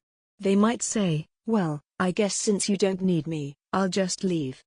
You see, these folks assume that others are just like them, that everyone would prefer to do things by themselves and enjoy the pride of solo accomplishment. But not everyone values this. Other people value teamwork, partnership, and collaboration, and North Node Scorpio 8th house people are learning to value these things too. And just as they have the power to help others, so others have the power to help them. And they want to. Sometimes South Node Taurus second house people decide to help someone, but they do so with an attitude of judgment and an "I need to fix you" mentality. Their subconscious motive is to make the other person more like themselves, because they've already decided that person's methods and value system are wrong. But this will only backfire, because of course it invalidates the other person. The South Node Taurus second house person tries to help, only to have their help rejected. The issue here is motive. Again, they need to try to understand before they judge. Instead of assuming they know how the other person needs to change, they need to start with a question: what do you want to do, and how can I help you? Before engaging, pausing to ask themselves what their real motive is will help guide them in the right direction. In this lifetime, South Node Taurus second house people don't have to prove to anyone that they're right or that they know how to get the job done. They've already proven this in the past. Now they are faced with the next level of accomplishment, which is to combine their own skills with others' talents and accomplish more together than any one of them could have accomplished alone. This is the next level of evolution, combining forces. Listening to others' ideas. South Node Taurus second house people easily get stuck in a mental rut and have trouble thinking outside the box. Their best bet when they feel this stagnation is to expose themselves to new ideas. They can ask friends, family, co-workers, even strangers what they think about a topic or how they would approach a problem the South Node Taurus person is facing. They can listen to podcasts, videos, and documentaries, read books and magazines and blogs, anything that brings ideas from the outside in. When they do listen to others, however, their close-mindedness gets triggered. If they hear something they already agree with, they take it as confirmation bias. If they instinctively disagree with something, they automatically resist it and discount anything else that source has to say. When they do this, they hurt themselves by missing opportunities to break free from their limitations, and stay stuck in their life and in their feelings of inadequacy. They develop a habit of squashing other people's ideas and enthusiasm, which hurts their relationships and the confidence of others, so that others eventually stop trying. It becomes a self-fulfilling prophecy that only isolates the South Node Taurus second house person. They also end up clinging to their problems instead of welcoming solutions, then wonder why they feel stuck. More than anyone else, these folks run the risk of being addicted to a life they hate. The issue is that just hearing different ideas and opinions triggers their insecurity about their own way of thinking and doing things, and instead of softening they dig their heels in and refuse to listen. They need to see that an opinion or idea cannot be a threat, it's just an idea, and they don't have to believe it. Instead of seeing a different opinion as a threat, they can see it instead as a piece of information that helps them gain insight into someone else. They must learn to take everything in, not because they have to change their mind, but because they need to focus on empathizing with and understanding other people. Simply practicing the habit of softening and opening up to others can soothe their anxiety, because over time they realize that it doesn't hurt them just to listen. In fact, they learn a lot about others this way, and it helps them discern better. Of course, what South Node Taurus second house people fear deep down is that they're wrong and have to change. Sometimes they know they need to change but they just can't make themselves do it. This difficulty comes largely from being attached to a specific ego identity. Sometimes we identify as someone who has these particular problems and this specific personality. We cling to our self-image as one of the few stable things we can rely upon in life. But this is a surface-level approach to what is really a much larger self. The ego personality is only one small part of it. It's not even something we get to choose. Our thoughts and beliefs are shaped largely by our family, education, and culture. Our emotions are primarily biological and tied up in our thoughts and memories, which are notoriously unreliable. Chipping away at the ego structure is enormously liberating for South Node Taurus second house people, though it can also be a frightening process. This usually doesn't come until later in life, and forcing it prematurely can be dangerous. If they're not ready to dive into these higher-level spiritual concepts, they can focus simply on shifting their ego identity, from someone with their usual problems to someone who overcame those problems. It sounds simplistic, but it really does come down to the simple choice to change who we are by changing how we see ourselves. Every moment is a new moment, a new opportunity to choose who we are now. South Node Taurus second house people tend to come across as kind, modest, salt-of-the-earth individuals, but true humility means being receptive to others' input, being willing to change one's mind or place others ahead of oneself, and not trying to dominate people and situations. To embody this higher level of grace, South Node Taurus second house people need to steadily chip away at the ego encrustation that has accumulated over their past. Frequently South Node Taurus second house people find themselves stuck in a rut, unable to think of new ideas, or wondering why the same method they've always used isn't working anymore. When this happens, it's helpful for them to brainstorm with a friend or two. When they crowdsource some opinions, they're able to make more informed choices. Often, people will simply volunteer their opinions, which annoys South Node Taurus second house people. When they feel this frustration, however, they need to pause and ask themselves why they're annoyed. More often than not, the person might be saying something truly helpful, or at least trying to. It's just the South Node Taurus second house person's attachment to their own opinion and way of doing things is getting in the way. It's like their attachment to the usual blocks them from even hearing others' input. But once they learn to unplug their ears and truly, humbly listen, they'll be surprised how much they like what they hear. These folks need to learn to work smart, not hard. What North Node Scorpio 8th house people are learning in this lifetime is that there are faster, more effective ways of looking at life and achieving their goals. Life doesn't have to be so difficult all the time. All they have to do is listen with an open mind and stop seeing difference as a threat. Exploring value systems. South Node Taurus second house people come into this life with a strong internal moral compass, which is very admirable. However, they tend to be rigid about their moral code, they don't make exceptions and they don't understand why anyone else's code should be different from theirs. But they need to learn that everyone has their own value system, and even if they share the same values as someone else, they might assign a different hierarchy to those values. For example, the South Node Taurus second house person might prize loyalty over honesty. They don't like to lie, but they're willing to lie to protect a friend. However, someone else might value honesty even more than loyalty, and wouldn't do the same. North Node Scorpio 8th house people are learning to see the gray areas and appreciate the nuances and differences in everyone's approach. The problem is that their old value system is outdated and weighs them down. One way life shows them this is by bringing them into contact with people whose beliefs and values are radically different from their own. Of course, their instinct is to resist and dismiss the other person's values, but this only creates conflict and causes them to dig their heels into the old way that's no longer working for them. It's not that they should give up everything they believe and follow others' value systems, but simply that they must seek to understand before they judge. Opening one's mind and viewing disagreements with detachment is the more mature approach. In fact, these folks can take others' opinions and value systems incredibly personally. They interpret others' beliefs as either validating or invalidating their own beliefs. But it's okay that not everyone agrees. Other people's perspectives are not a threat to their own, whether it's style or diet or religion or politics, it's just what works for each person. We can still develop relationships, build communities, and enjoy constructive interactions even when we are different people with different beliefs. No matter how different we are, we can always find a value we have in common and focus on that.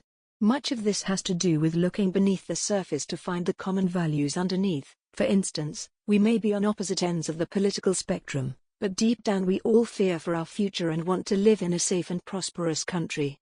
When they learn to respect others' value systems, they gain a deeper understanding of the people they care about and have the opportunity to tweak and improve their own systems. It's important they don't hold everyone to their own personal standards, but appreciate that everyone is operating with their own moral compass. These folks need to try to understand before they judge. This can be very beneficial in the social arena. Studying history, foreign cultures, different religions, and other political groups can give them windows into a variety of moral codes and systems. When they learn what others value, they can develop better relationships with them, even negotiate better with them. For example, A South Node Taurus second house CEO might be making an international deal with a foreign company. Studying that company's national culture, values, and religious beliefs will set them up for success when it comes to negotiating. Another aspect of our personal value system is that it changes over time, as we gain experience and evolve into better versions of ourselves. South Node Taurus second house people are in danger of clinging to their youthful perceptions, which keeps them stuck in a state of immaturity. For example, they may decide early on that they value commitment and commit themselves to a company they built with their college friends. However, 20 years later, the company has grown to include many new voices and a size they don't have experience with, and most of their fellow co-founders have left for other opportunities. The South Node Taurus second house person may still be committed to the company, but they're also holding the company back by clinging to methods and procedures that worked when it was still a startup. But now the company has hundreds of employees and needs a corporate mentality, not a startup mentality.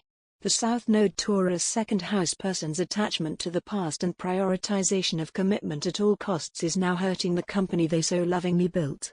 At the same time, they're losing the joy and vitality they once experienced from working there. When it was a startup, it pushed them to grow, but now they've stagnated in their role. They need to question their value of commitment. What does it mean to be committed to something? Does it mean being committed to the company's highest good, or committed to staying for the sake of staying, even if it means running the company into the ground, losing hundreds of people their jobs, and no longer providing value to the clients who depend on them? Moreover, does commitment to something outside ourselves always outweigh our commitment to ourselves and our own highest good? These folks are learning to see the dark side of commitment, that sometimes the best thing you can do for something or someone you love is to change your approach, and if necessary, walk away. Another way South Node Taurus second house people's value systems are being tested is not necessarily to make them change, but to see that the same value can express itself in a variety of forms.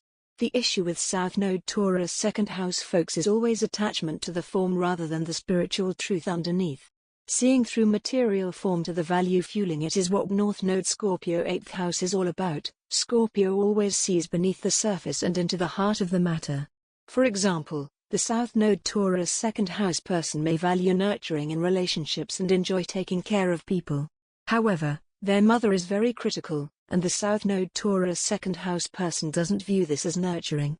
But when they look a little deeper, they see that their mother loves them very much, and this love gives rise to anxiety, which creates a need to control, which comes out as criticism. When will you get a better job?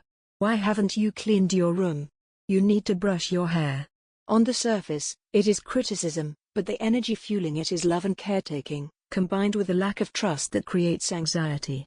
When the North Node Scorpio 8th house person realizes this, they can handle their mother's criticism much more smoothly and patiently, knowing that it is just her convoluted way of expressing love. Another way that values manifest in a variety of forms is through both beneficent and maleficent aspects. In other words, a quality can be good or bad depending on how we use it, and to what excess or deficiency. This is, ultimately, what all nodal axes are about. For example, the South Node Taurus second house person's ability to commit to a goal or a relationship is admirable and positive in principle, but on the flip side, this same penchant for commitment manifests as stubbornness and a need to be right. Learning to recognize when their own values are manifesting in good and bad ways, and to correct course if necessary, is how they grow. But this also applies to their view of other people. Maybe a friend's rudeness and blunt words are an expression of their value of honesty and authenticity, which means that although they can say hurtful things, they can also be counted on for honest feedback and they're a trustworthy friend who would never be fake or two-faced. North Node Scorpio 8th house people are learning that values, even their own values, are not so black and white, and that every quality can have a positive and a negative manifestation, especially when taken to excess. It's time for them to judiciously examine their value system, understand its limitations, and ensure it's still serving them, as well as others. Uplifting others. North Node Scorpio 8th house people benefit enormously by helping others achieve their goals. Due to past lives of power and accomplishment in steadily achieving their own goals, they are masters at breaking big dreams down into little steps and seeing the value of each and every step. They know how to celebrate the small wins that pave the path to victory, and their perspective can provide enormous encouragement to others, who can't always appreciate themselves or their slow progress. One thing Taurus is great at is enjoying the process, not only the product.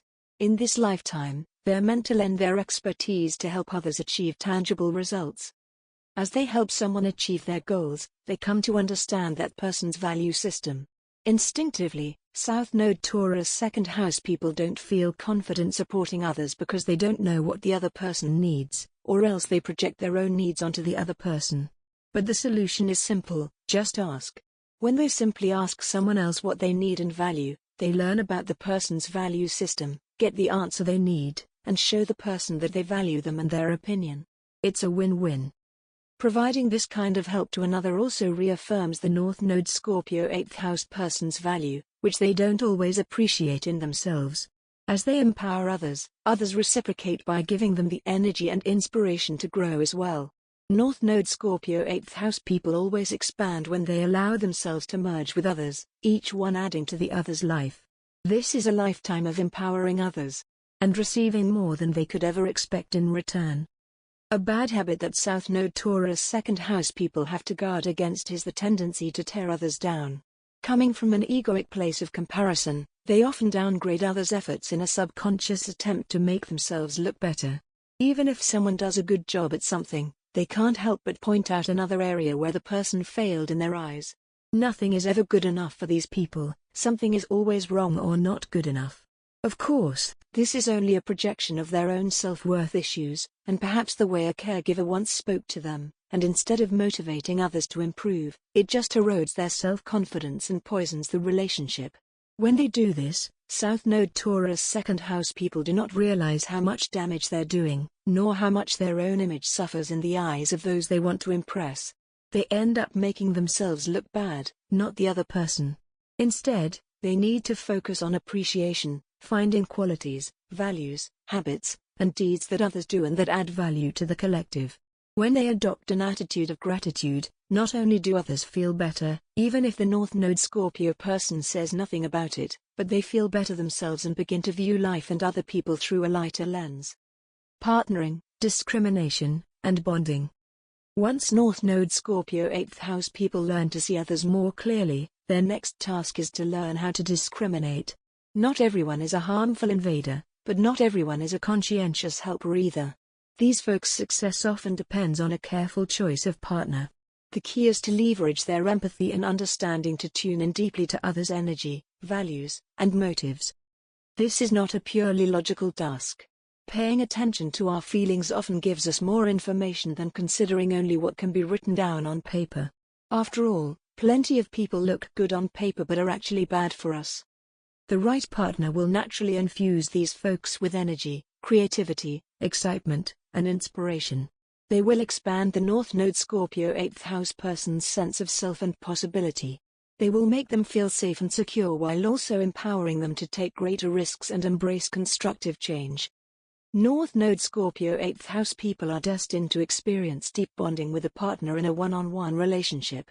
While it's their deepest longing, this intimacy is also one of their greatest fears.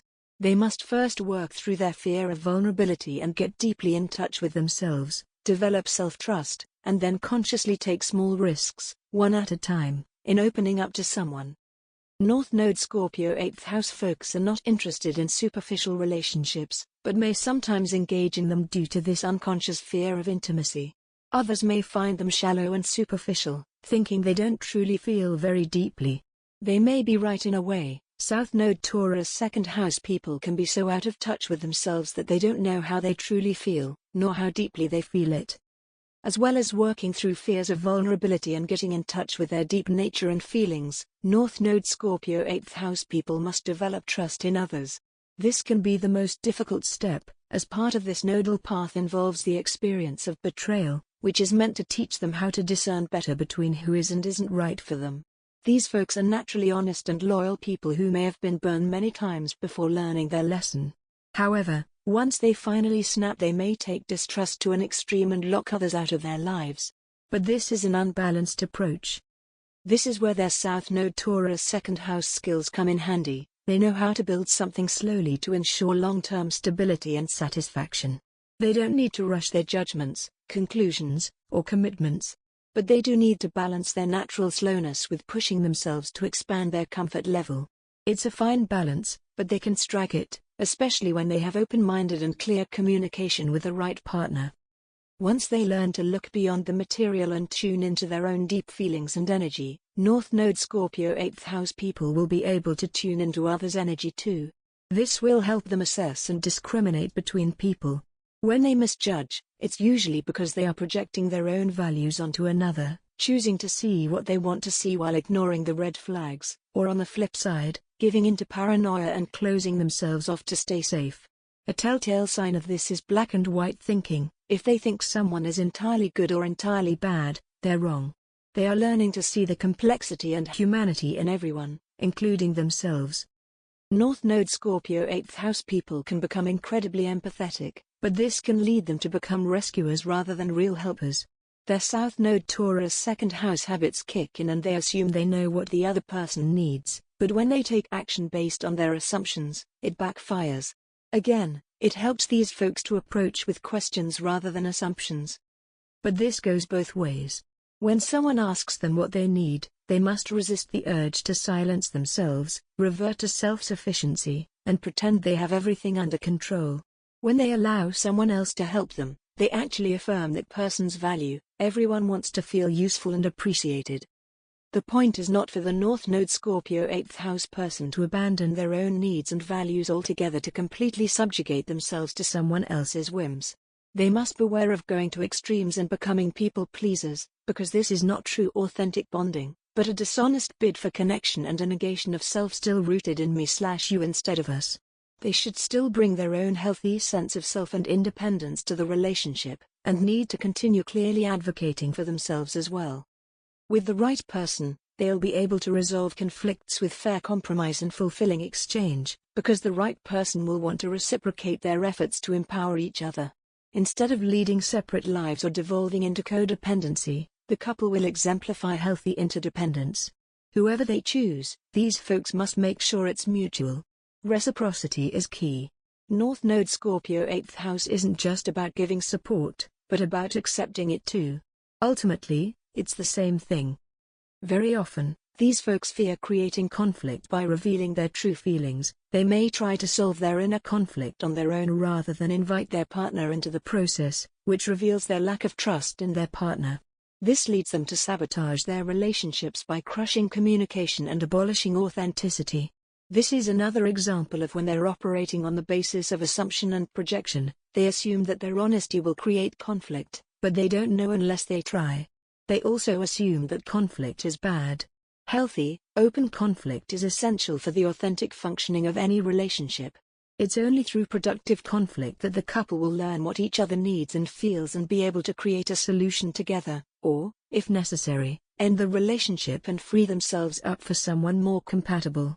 As always, South Node Taurus 2nd house people are learning to embrace change, even if it means letting go. Otherwise they get stuck in unsustainable relationships that eventually end in a worse way later on. Soulmates. For North Node Scorpio 8th house people, this is a partnership lifetime. Life will continually bring them soulmates in order to stimulate their growth and free them from stagnation. Not all soulmates are romantic or sexual partners, however. A soulmate can be someone we collaborate with on a creative project, like a writer's editor, someone we do research with, like a fellow scientific partner, or someone we build a business with, like an investor. A soulmate can even be a family member who simply makes us feel secure, supported, and uplifted. But of course, North Node Scorpio 8th house people will encounter romantic and sexual soulmates as well. Soulmate relationships do not need to last forever. Often, once the goal is accomplished or the lessons are learned, the relationship ends. Life is about evolving consciousness, and the nodal axis tells us how we uniquely are meant to do so. For North Node Scorpio 8th house people, their karmic lessons come through relationships, and once each lesson is learned, they are meant to let go. A soulmate relationship is about combining forces on an energetic level to become and accomplish more than either individual could alone, and parting ways in a stronger, more expanded state of being than when we entered it. This doesn't mean that the North Node Scorpio 8th house person won't have a lifetime partner, though. It's just that until they learn to embrace change and let go, life will keep forcing them to do so. What North Node Scorpio 8th house people need to focus on in their partnerships is understanding and collaboration, not competition. It should always be we over me, us versus the problem, and never you versus me. This can be as simple as deciding together what kind of relationship they want to create and pursuing it. When they link their energy, creativity, and power with another person, it becomes a mutually empowering symbiotic cycle that fuels their mutual success. Often, the key to sustaining this is appreciation for what their partner brings to the table as well as appreciation for their own contributions. Very often, North Node Scorpio 8th house people work best when they can leverage their practical skills and expertise for a goal coming from somewhere outside themselves, whether it's an intangible or spiritual goal, or their partner's project or idea. Sometimes these folks attract partners who are quite opposite them, in helpful and difficult ways. Since South Node Taurus 2nd house people bring a strong sense of self and a practical, get-it-done attitude into this life, they may attract partners who have vague ideas and dreams but not enough will, confidence, or know how to achieve those dreams. This is very difficult for the South Node Taurus to understand. The person just has to take action. They are learning that accomplishment doesn't come so naturally to others, and it's not merely a matter of work ethic, it's an issue of emotional, psychological, even spiritual blocks that prevent the person from pursuing their dreams effectively. When they encounter this, it's tempting for the South Node Taurus 2nd house person to take over and do things for their partner, or launch into criticism, telling them what to do and imposing their own values and ideas on the person, but this is just them falling back into the negative side of their South Node habits. Instead, as usual, they need to look beneath the surface and focus on truly understanding the other person. Only with that understanding will they be able to help their loved ones. In the process of uncovering their partner's true motivations and psychological blocks, they often help the person understand themselves better, and simply through that awareness they're able to improve on their own. North Node Scorpio 8th house people are learning that what works for them won't necessarily work for others, but everyone needs a unique solution. They're also learning they don't really have to do anything on a tangible level to help their loved ones. It's their emotional, psychological, and spiritual efforts that reap the true rewards. The real work is the inner work we have to do before we can take effective material action. Again, the being comes before the doing. From sensuality to sexuality. Being naturally and deeply in touch with their 5 physical senses, South Node Taurus 2nd house people know how to give and receive pleasure and enjoy their corporeality. However, they can be so tuned into this aspect of sex that they miss the deep psychic and spiritual bonding that is possible precisely through the physical. This comes first from their own psycho-spiritual development and learning to attune to their own energy, then to the energy of others. Once they become aware of and practiced in this level of functioning, they can achieve fantastic depths of sexual bonding with others. People on this nodal axis have strong tantric potential if they choose to dedicate themselves to it. But first, South Node Taurus 2nd house people must usually work through a deep fear of intimacy. When young, they may not have much luck in dating but don't understand why. What they don't realize is that they often subconsciously push away the people with whom they could experience true intimacy and only pursue those who are emotionally unavailable or unable to truly see them. At the root of this is their lack of trust in others. Developing trust in others is yet another skill that doesn't come overnight or with a single conscious decision. Returning to their self-knowledge practices is important here. South Node Taurus 2nd house people's distrust of others can come from past lives, family karma, past relationships and betrayals, or simply the culture they were raised in. Wherever it comes from, the issue with distrust of others is that we are usually projecting our past onto our present and future, which isn't fair to people who are new in our lives. Everyone deserves an opportunity to prove themselves, yet we often punish them for things that have nothing to do with them. This is another area of projection that South Node Taurus 2nd house people have to watch out for. It's also the case that as they learn to trust themselves, they will be able to trust others. As they develop their empathy and ability to look beneath the surface, they will develop better intuition and be able to discern who is more or less trustworthy, and with what. Sometimes we may not be able to trust someone to show up on time for an appointment, but we can trust them with our secret insecurities, or vice versa. It's important for these folks not to fall into black and white thinking, believing that someone is either completely trustworthy in every area of life or completely untrustworthy. Part of the North Node Scorpio 8th house path is learning to see the complexity and nuance of relationships and individuals. Trust will only come with gradual, progressive risk-taking. It's unrealistic for a South Node Taurus second house person to rush from total distrust to complete faith in everyone. That would be unwise anyway. Taking a slow and steady approach is okay in this area of life. Deep down, these folks fear the intensity of merging with someone else. They fear losing power and control over themselves and the situation. They may be drawn to intense, dramatic partners and friends precisely for this reason. Subconsciously, they know it is part of their shadow that they need to accept and integrate. But once they develop a capacity to trust others, as well as discern who is actually trustworthy, they will find the relationship they crave in which they can achieve the deep intimacy that is part of their soul's journey. Experiencing true pleasure, from habit to reward. South Node Taurus second house people are very in touch with their physical senses and gain genuine pleasure from them.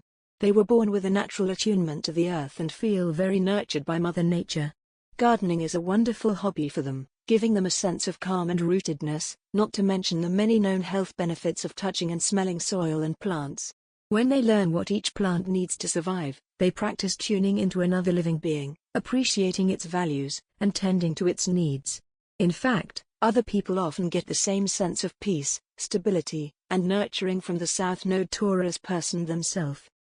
Time with nature helps South Node Taurus second house people understand the essential paradox of life, that while form is constantly changing in the ongoing process of birth, growth, decay, death, and new birth, the underlying force of life itself is eternal and unchanging, as energy cannot be created or destroyed, only transformed. While South Node Taurus second house people derive great pleasure from their physical senses, they don't always know when to stop. They think if something feels good now, it will feel good forever, so they continue to indulge. It can be food, drink, rest, possessions, habits, you name it. The problem is that overindulgence leads to the very opposite of pleasure, numbing. They continue indulging in something until they can no longer enjoy it, because they've numbed their senses to the pleasure of it. Unconsciously, they believe more is more. They don't instinctively understand the law of diminishing returns. Their lives get bogged down with the weight of possessions, habits, and spending, and what once brought them pleasure becomes a burden. At their worst, they become addicts who struggle to keep up with their compulsions. Self-discipline is the antidote, and it's not only about self-deprivation, it's about reinvigorating their indulgence with the pleasure they once drew from it. For example, a South Node Taurus second house person may be addicted to chocolate. They need it in the morning, at night, after every meal, and as a snack. But since it's become a habit, it's no longer something special. Chocolate is now an everyday, commonplace thing to which they've numbed their taste. What the South Node Taurus second house person needs to do in order to regain the pleasure of chocolate is to stop eating it for a while. When they haven't had it for a few days or even a week or a month, when they finally eat it again, it will be like experiencing chocolate for the very first time.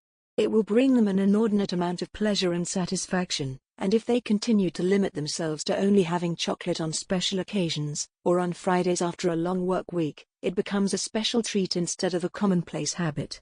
It becomes a way to care for themselves, reward themselves, soothe themselves, and when they consume it as a special treat instead of a habit, they appreciate all the unique and specific qualities and pleasure of the chocolate instead of consuming it mindlessly. More than any other placement, South Node Taurus second house people have the capacity to bring a beautiful level of mindfulness to their life, and draw that much more pleasure out of it. Sometimes these folks mistake being driven for having self-discipline. In truth, compulsive overworking is just another form of excess. Self-discipline is actually true self-interest, doing what is in their best interest by being kinder, more sensitive, and more responsible with themselves, just as an ideal parent would with a child. They need to recognize when they should rest as well as when they should push themselves. The idea is to pursue what makes them feel more energized for as long as it energizes them, and no more. These folks should remember that they have been workers and builders in past lives. In this life, they're meant to balance work with rest and reflection. Oftentimes, an external obstacle will get in their way, or a loved one will ask them to stop what they're doing and help with something else. This is not an interruption, though. This is life reminding them to take a break, reconsider, and reflect. They need to learn to take a hint from the universe instead of stubbornly forging ahead. If they don't, then eventually a crisis will come up and force them to do what they knew they should have done a long time ago. Instead, they could do themselves a favor and just do what they know deep down they need to do.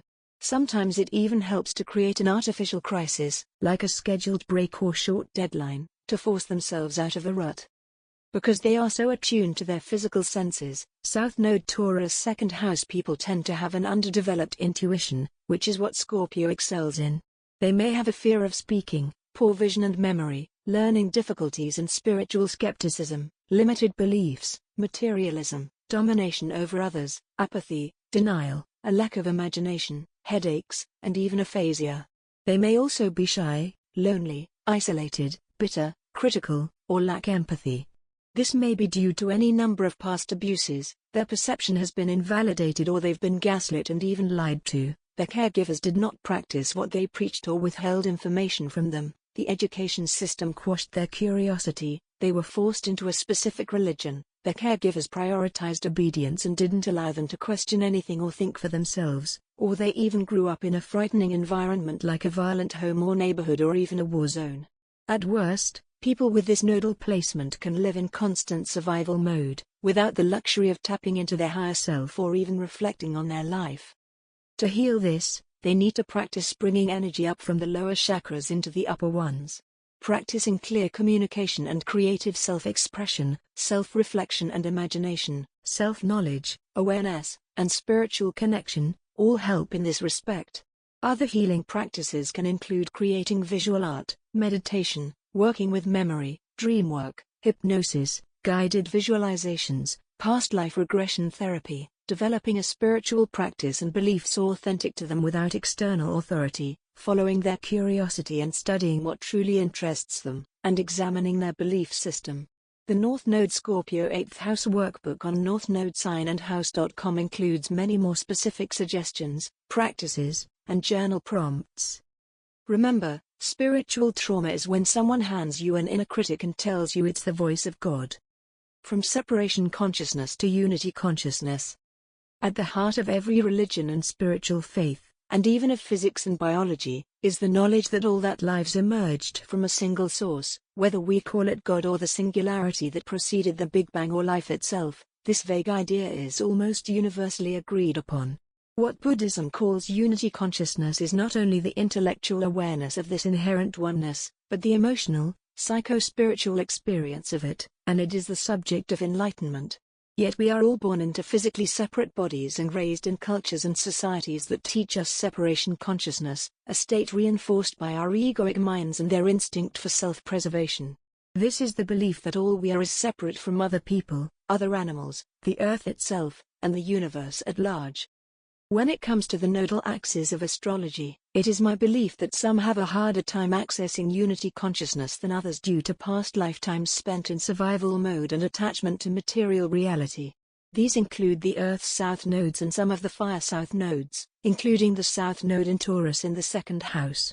Due to having spent so much of their past fighting for themselves and their own survival, it is harder for them than for others to slow down, step back, and see the big picture, that we are all part of the same whole. It is important for these placements to strive for the experience of unity consciousness.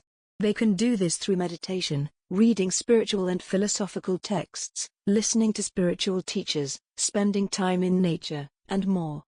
It is not that we should deny the reality of separation, though. Separation consciousness is often dismissed as an illusion of the physical world and egoic mind, but we incarnate separately for a reason, to learn our nodal lessons, to evolve consciousness, to ascend spiritually. We are here precisely to experience separation. The ultimate fulfillment of spiritual awareness may just be that both unity and separation are true, and to hold both states of consciousness simultaneously as we move through life, elevating neither one over the other but learning to live as both. Appreciate the gold. Before we conclude, I want to remind you to appreciate the gold in the shadow of your South Node in Taurus in the second house. South Node Taurus second house people are some of the best folks to have in one's life. They are loyal, dependable, and generous friends, always ready to lend a helping hand and always showing up when they say they will. And since they're so self-sufficient, they ask for little in return.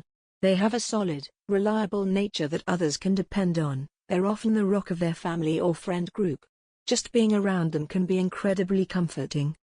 South Node Taurus second house people also make the best employees.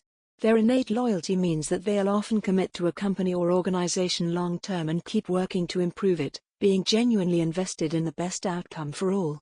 They show up on time, they do their work, and they tend to deliver exactly what they promised. These folks also make very loyal partners and good providers. They have a strong sense of duty and will work to ensure their partner and family are taken care of.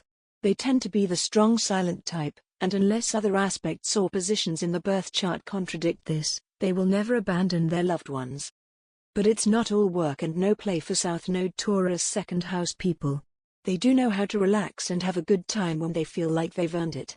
In these moments they can be incredibly fun and soothing to be around. They tend to collect creature comforts and have a very cozy home, so simply going to their house can be as relaxing as going to the spa. They can be incredibly sensual lovers, knowing how to slow down and appreciate every detail. In fact, these folks have an inherent appreciation for all life.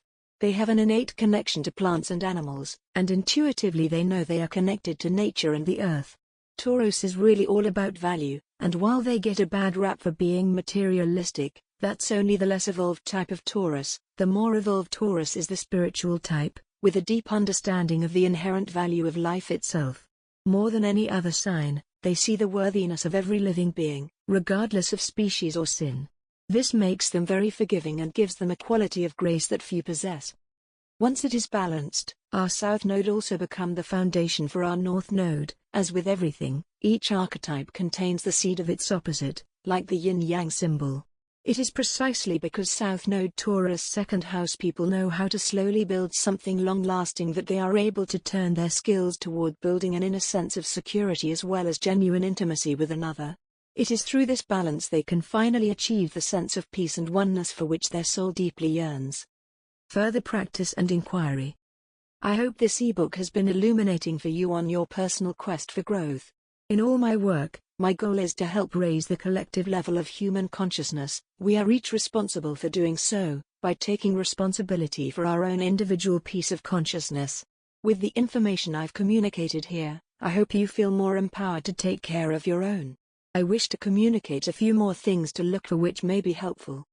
First, I didn't just want to dump theory on you. As I wrote these ebooks, I realized there were so many references, books, videos, podcasts, as well as reflection questions and practical actions, that could help you think and problem solve in even more ways, in ways I didn't have the space to delve into in this ebook alone. Conscious of the fact that reading theory is just the tip of the iceberg, I wanted to give you practical ways of applying this knowledge to your life specifically. That's why I created a workbook for each nodal placement on northnodesignandhouse.com. Recommendations for books, movies, videos, podcasts, and more provide food for thought and explorations of the Scorpio 8th house/Taurus 2nd house themes. Journal prompts and activity recommendations lead you off of the screen and into the world, where you can be empowered to make a difference in your own life. Even though this book series on the nodes specific to sign and house is a huge leap forward in the collective project of astrological study, each chart is so completely unique that there are still more factors that may influence your specific experience. For some, the path is easier, for others, it seems to be blocked at every turn. While I don't want to overwhelm you with information, focusing simply on the information above is already an enormous project. If you ever feel blocked or confused, here are a few keys in your chart to consider. First, consider your big three, Sun, Moon, and Ascendant, in context of your nodal placement. Ask yourself, why would a soul with these nodal challenges choose a personality with these big three? For example, a North Node Scorpio 8th house is most likely to have an Aries ascendant, and let's say they have a Capricorn Sun with a Pisces Moon. With an Aries ascendant, the midheaven is likely to also be in Capricorn, so the Sunday may be in the 9th or 10th house and the Moon may be in the 11th or 12th. We can see that the Sun shares the element, Earth, of the South Node while the Moon shares the element, water, of the North Node. Since Aries and Scorpio are co-ruled by Mars, there is some resonance between the two. Both have an unbeatable fighter spirit. It's therefore likely their early life put them in a position where they needed to fight for themselves, maybe even defend themselves and or others. There is also a resonance between the Water North Node and the Water Moon, They needed the sensitivity and insight of a Pisces moon to experience the compassion required for Scorpio qualities to develop. These qualities may therefore come more naturally to them than other North Node Scorpio 8th house people. Likewise, the Earth-Sun resonates with the Earth-South Node, so the ability to stay grounded and practical and work steadily towards a goal are talents they need to retain from past lives. Capricorn Sun indicates the need for a strong ego, which also counterbalances the weak ego nature of the Pisces moon. With the midheaven in Capricorn, as well as the Sun placed nearby, career is important to this person. With the strength of their ascendant and South Node, they are likely to fight for their place in the world. Yet the North Node indicates the need to accept help, change, and partnership, and the Pisces moon helps them attune to others. This person is therefore well equipped to balance compassionate emotional insight with a practical ability to work steadily towards a goal. Second, consider any aspects made to the nodes, less than 4 degrees. You can find plenty of articles online by searching for any relevant aspects, but for the sake of simplicity I will note here that harmonious aspects, trines and sextiles, help, conjunctions challenge, and squares indicate a skipped step, a karmic lesson one completely missed and must redo. In our hypothetical Capricorn Pisces chart, let's suppose the Pisces moon trines the North Node and sextiles the South Node. Remember, an aspect to one end of the nodal axis is simultaneously an aspect to the other end, the moon representing the emotional nature. This further highlights how helpful the sensitivity and empathy of the Pisces moon aids this person in their nodal quest. An Earth moon might instead trine the South Node and sextile the North Node, indicating there are still some emotional strengths from their earthen past that they need to bring forward. The lessons of the South Node are not complete and there is more to master before they can progress towards the North Node. Third, the rulers of the nodes carry enormous weight. In your case, the South Node is ruled by Venus and the North Node is ruled by Mars and Pluto, which is another reason your nodal lessons play out in romantic relationships. The houses of these planets indicate challenges and opportunities, respectively. For example, let's say our hypothetical Capricorn Pisces person has Mars in Aquarius in the 11th house, possibly squaring their nodal axis, and a square represents a skipped step. This could indicate that in the past, this person did not adequately pursue community and group relationships, maybe they were too stubborn, too rebellious, or simply avoidant and detached. They still carry this urge into this life, making the lessons of their Scorpio North Node even more important. Meanwhile, let's say their Venus is conjunct their Pisces moon in the 12th house. This makes their need for harmony and relationships even more essential to their emotional well-being. But in the 12th house of hidden things, both their lunar and Venusian natures are hidden in the subconscious, difficult to express openly and outwardly. While they feel deeply, it's hard for them to express their compassion and sensitivity. Their North Node in Scorpio in the 8th is inviting them to bring their compassionate and loving inner nature out of the dark. Once they do, their talent for empathy will be obvious to all. It would be the task of many lifetimes to interpret every possible configuration of Big Three, nodal aspects, and nodal rulers in combination with each nodal placement. It has taken me many years just to write these 144 ebooks on the signs and houses of the nodes. But I hope this example has given you a clue of how to suss out any additional challenges or blocks your particular chart may represent. If you're not sure, I recommend finding an astrologer who specializes in the nodes and can interpret your chart specifically. If and when I am personally available, I will make it known on the website. Famous North Node Scorpio 8th house individuals. Learning about the lives and choices of your fellow travelers can help you see both healthy and unhealthy ways of leveraging your South Node wisdom and pursuing your North Node purpose.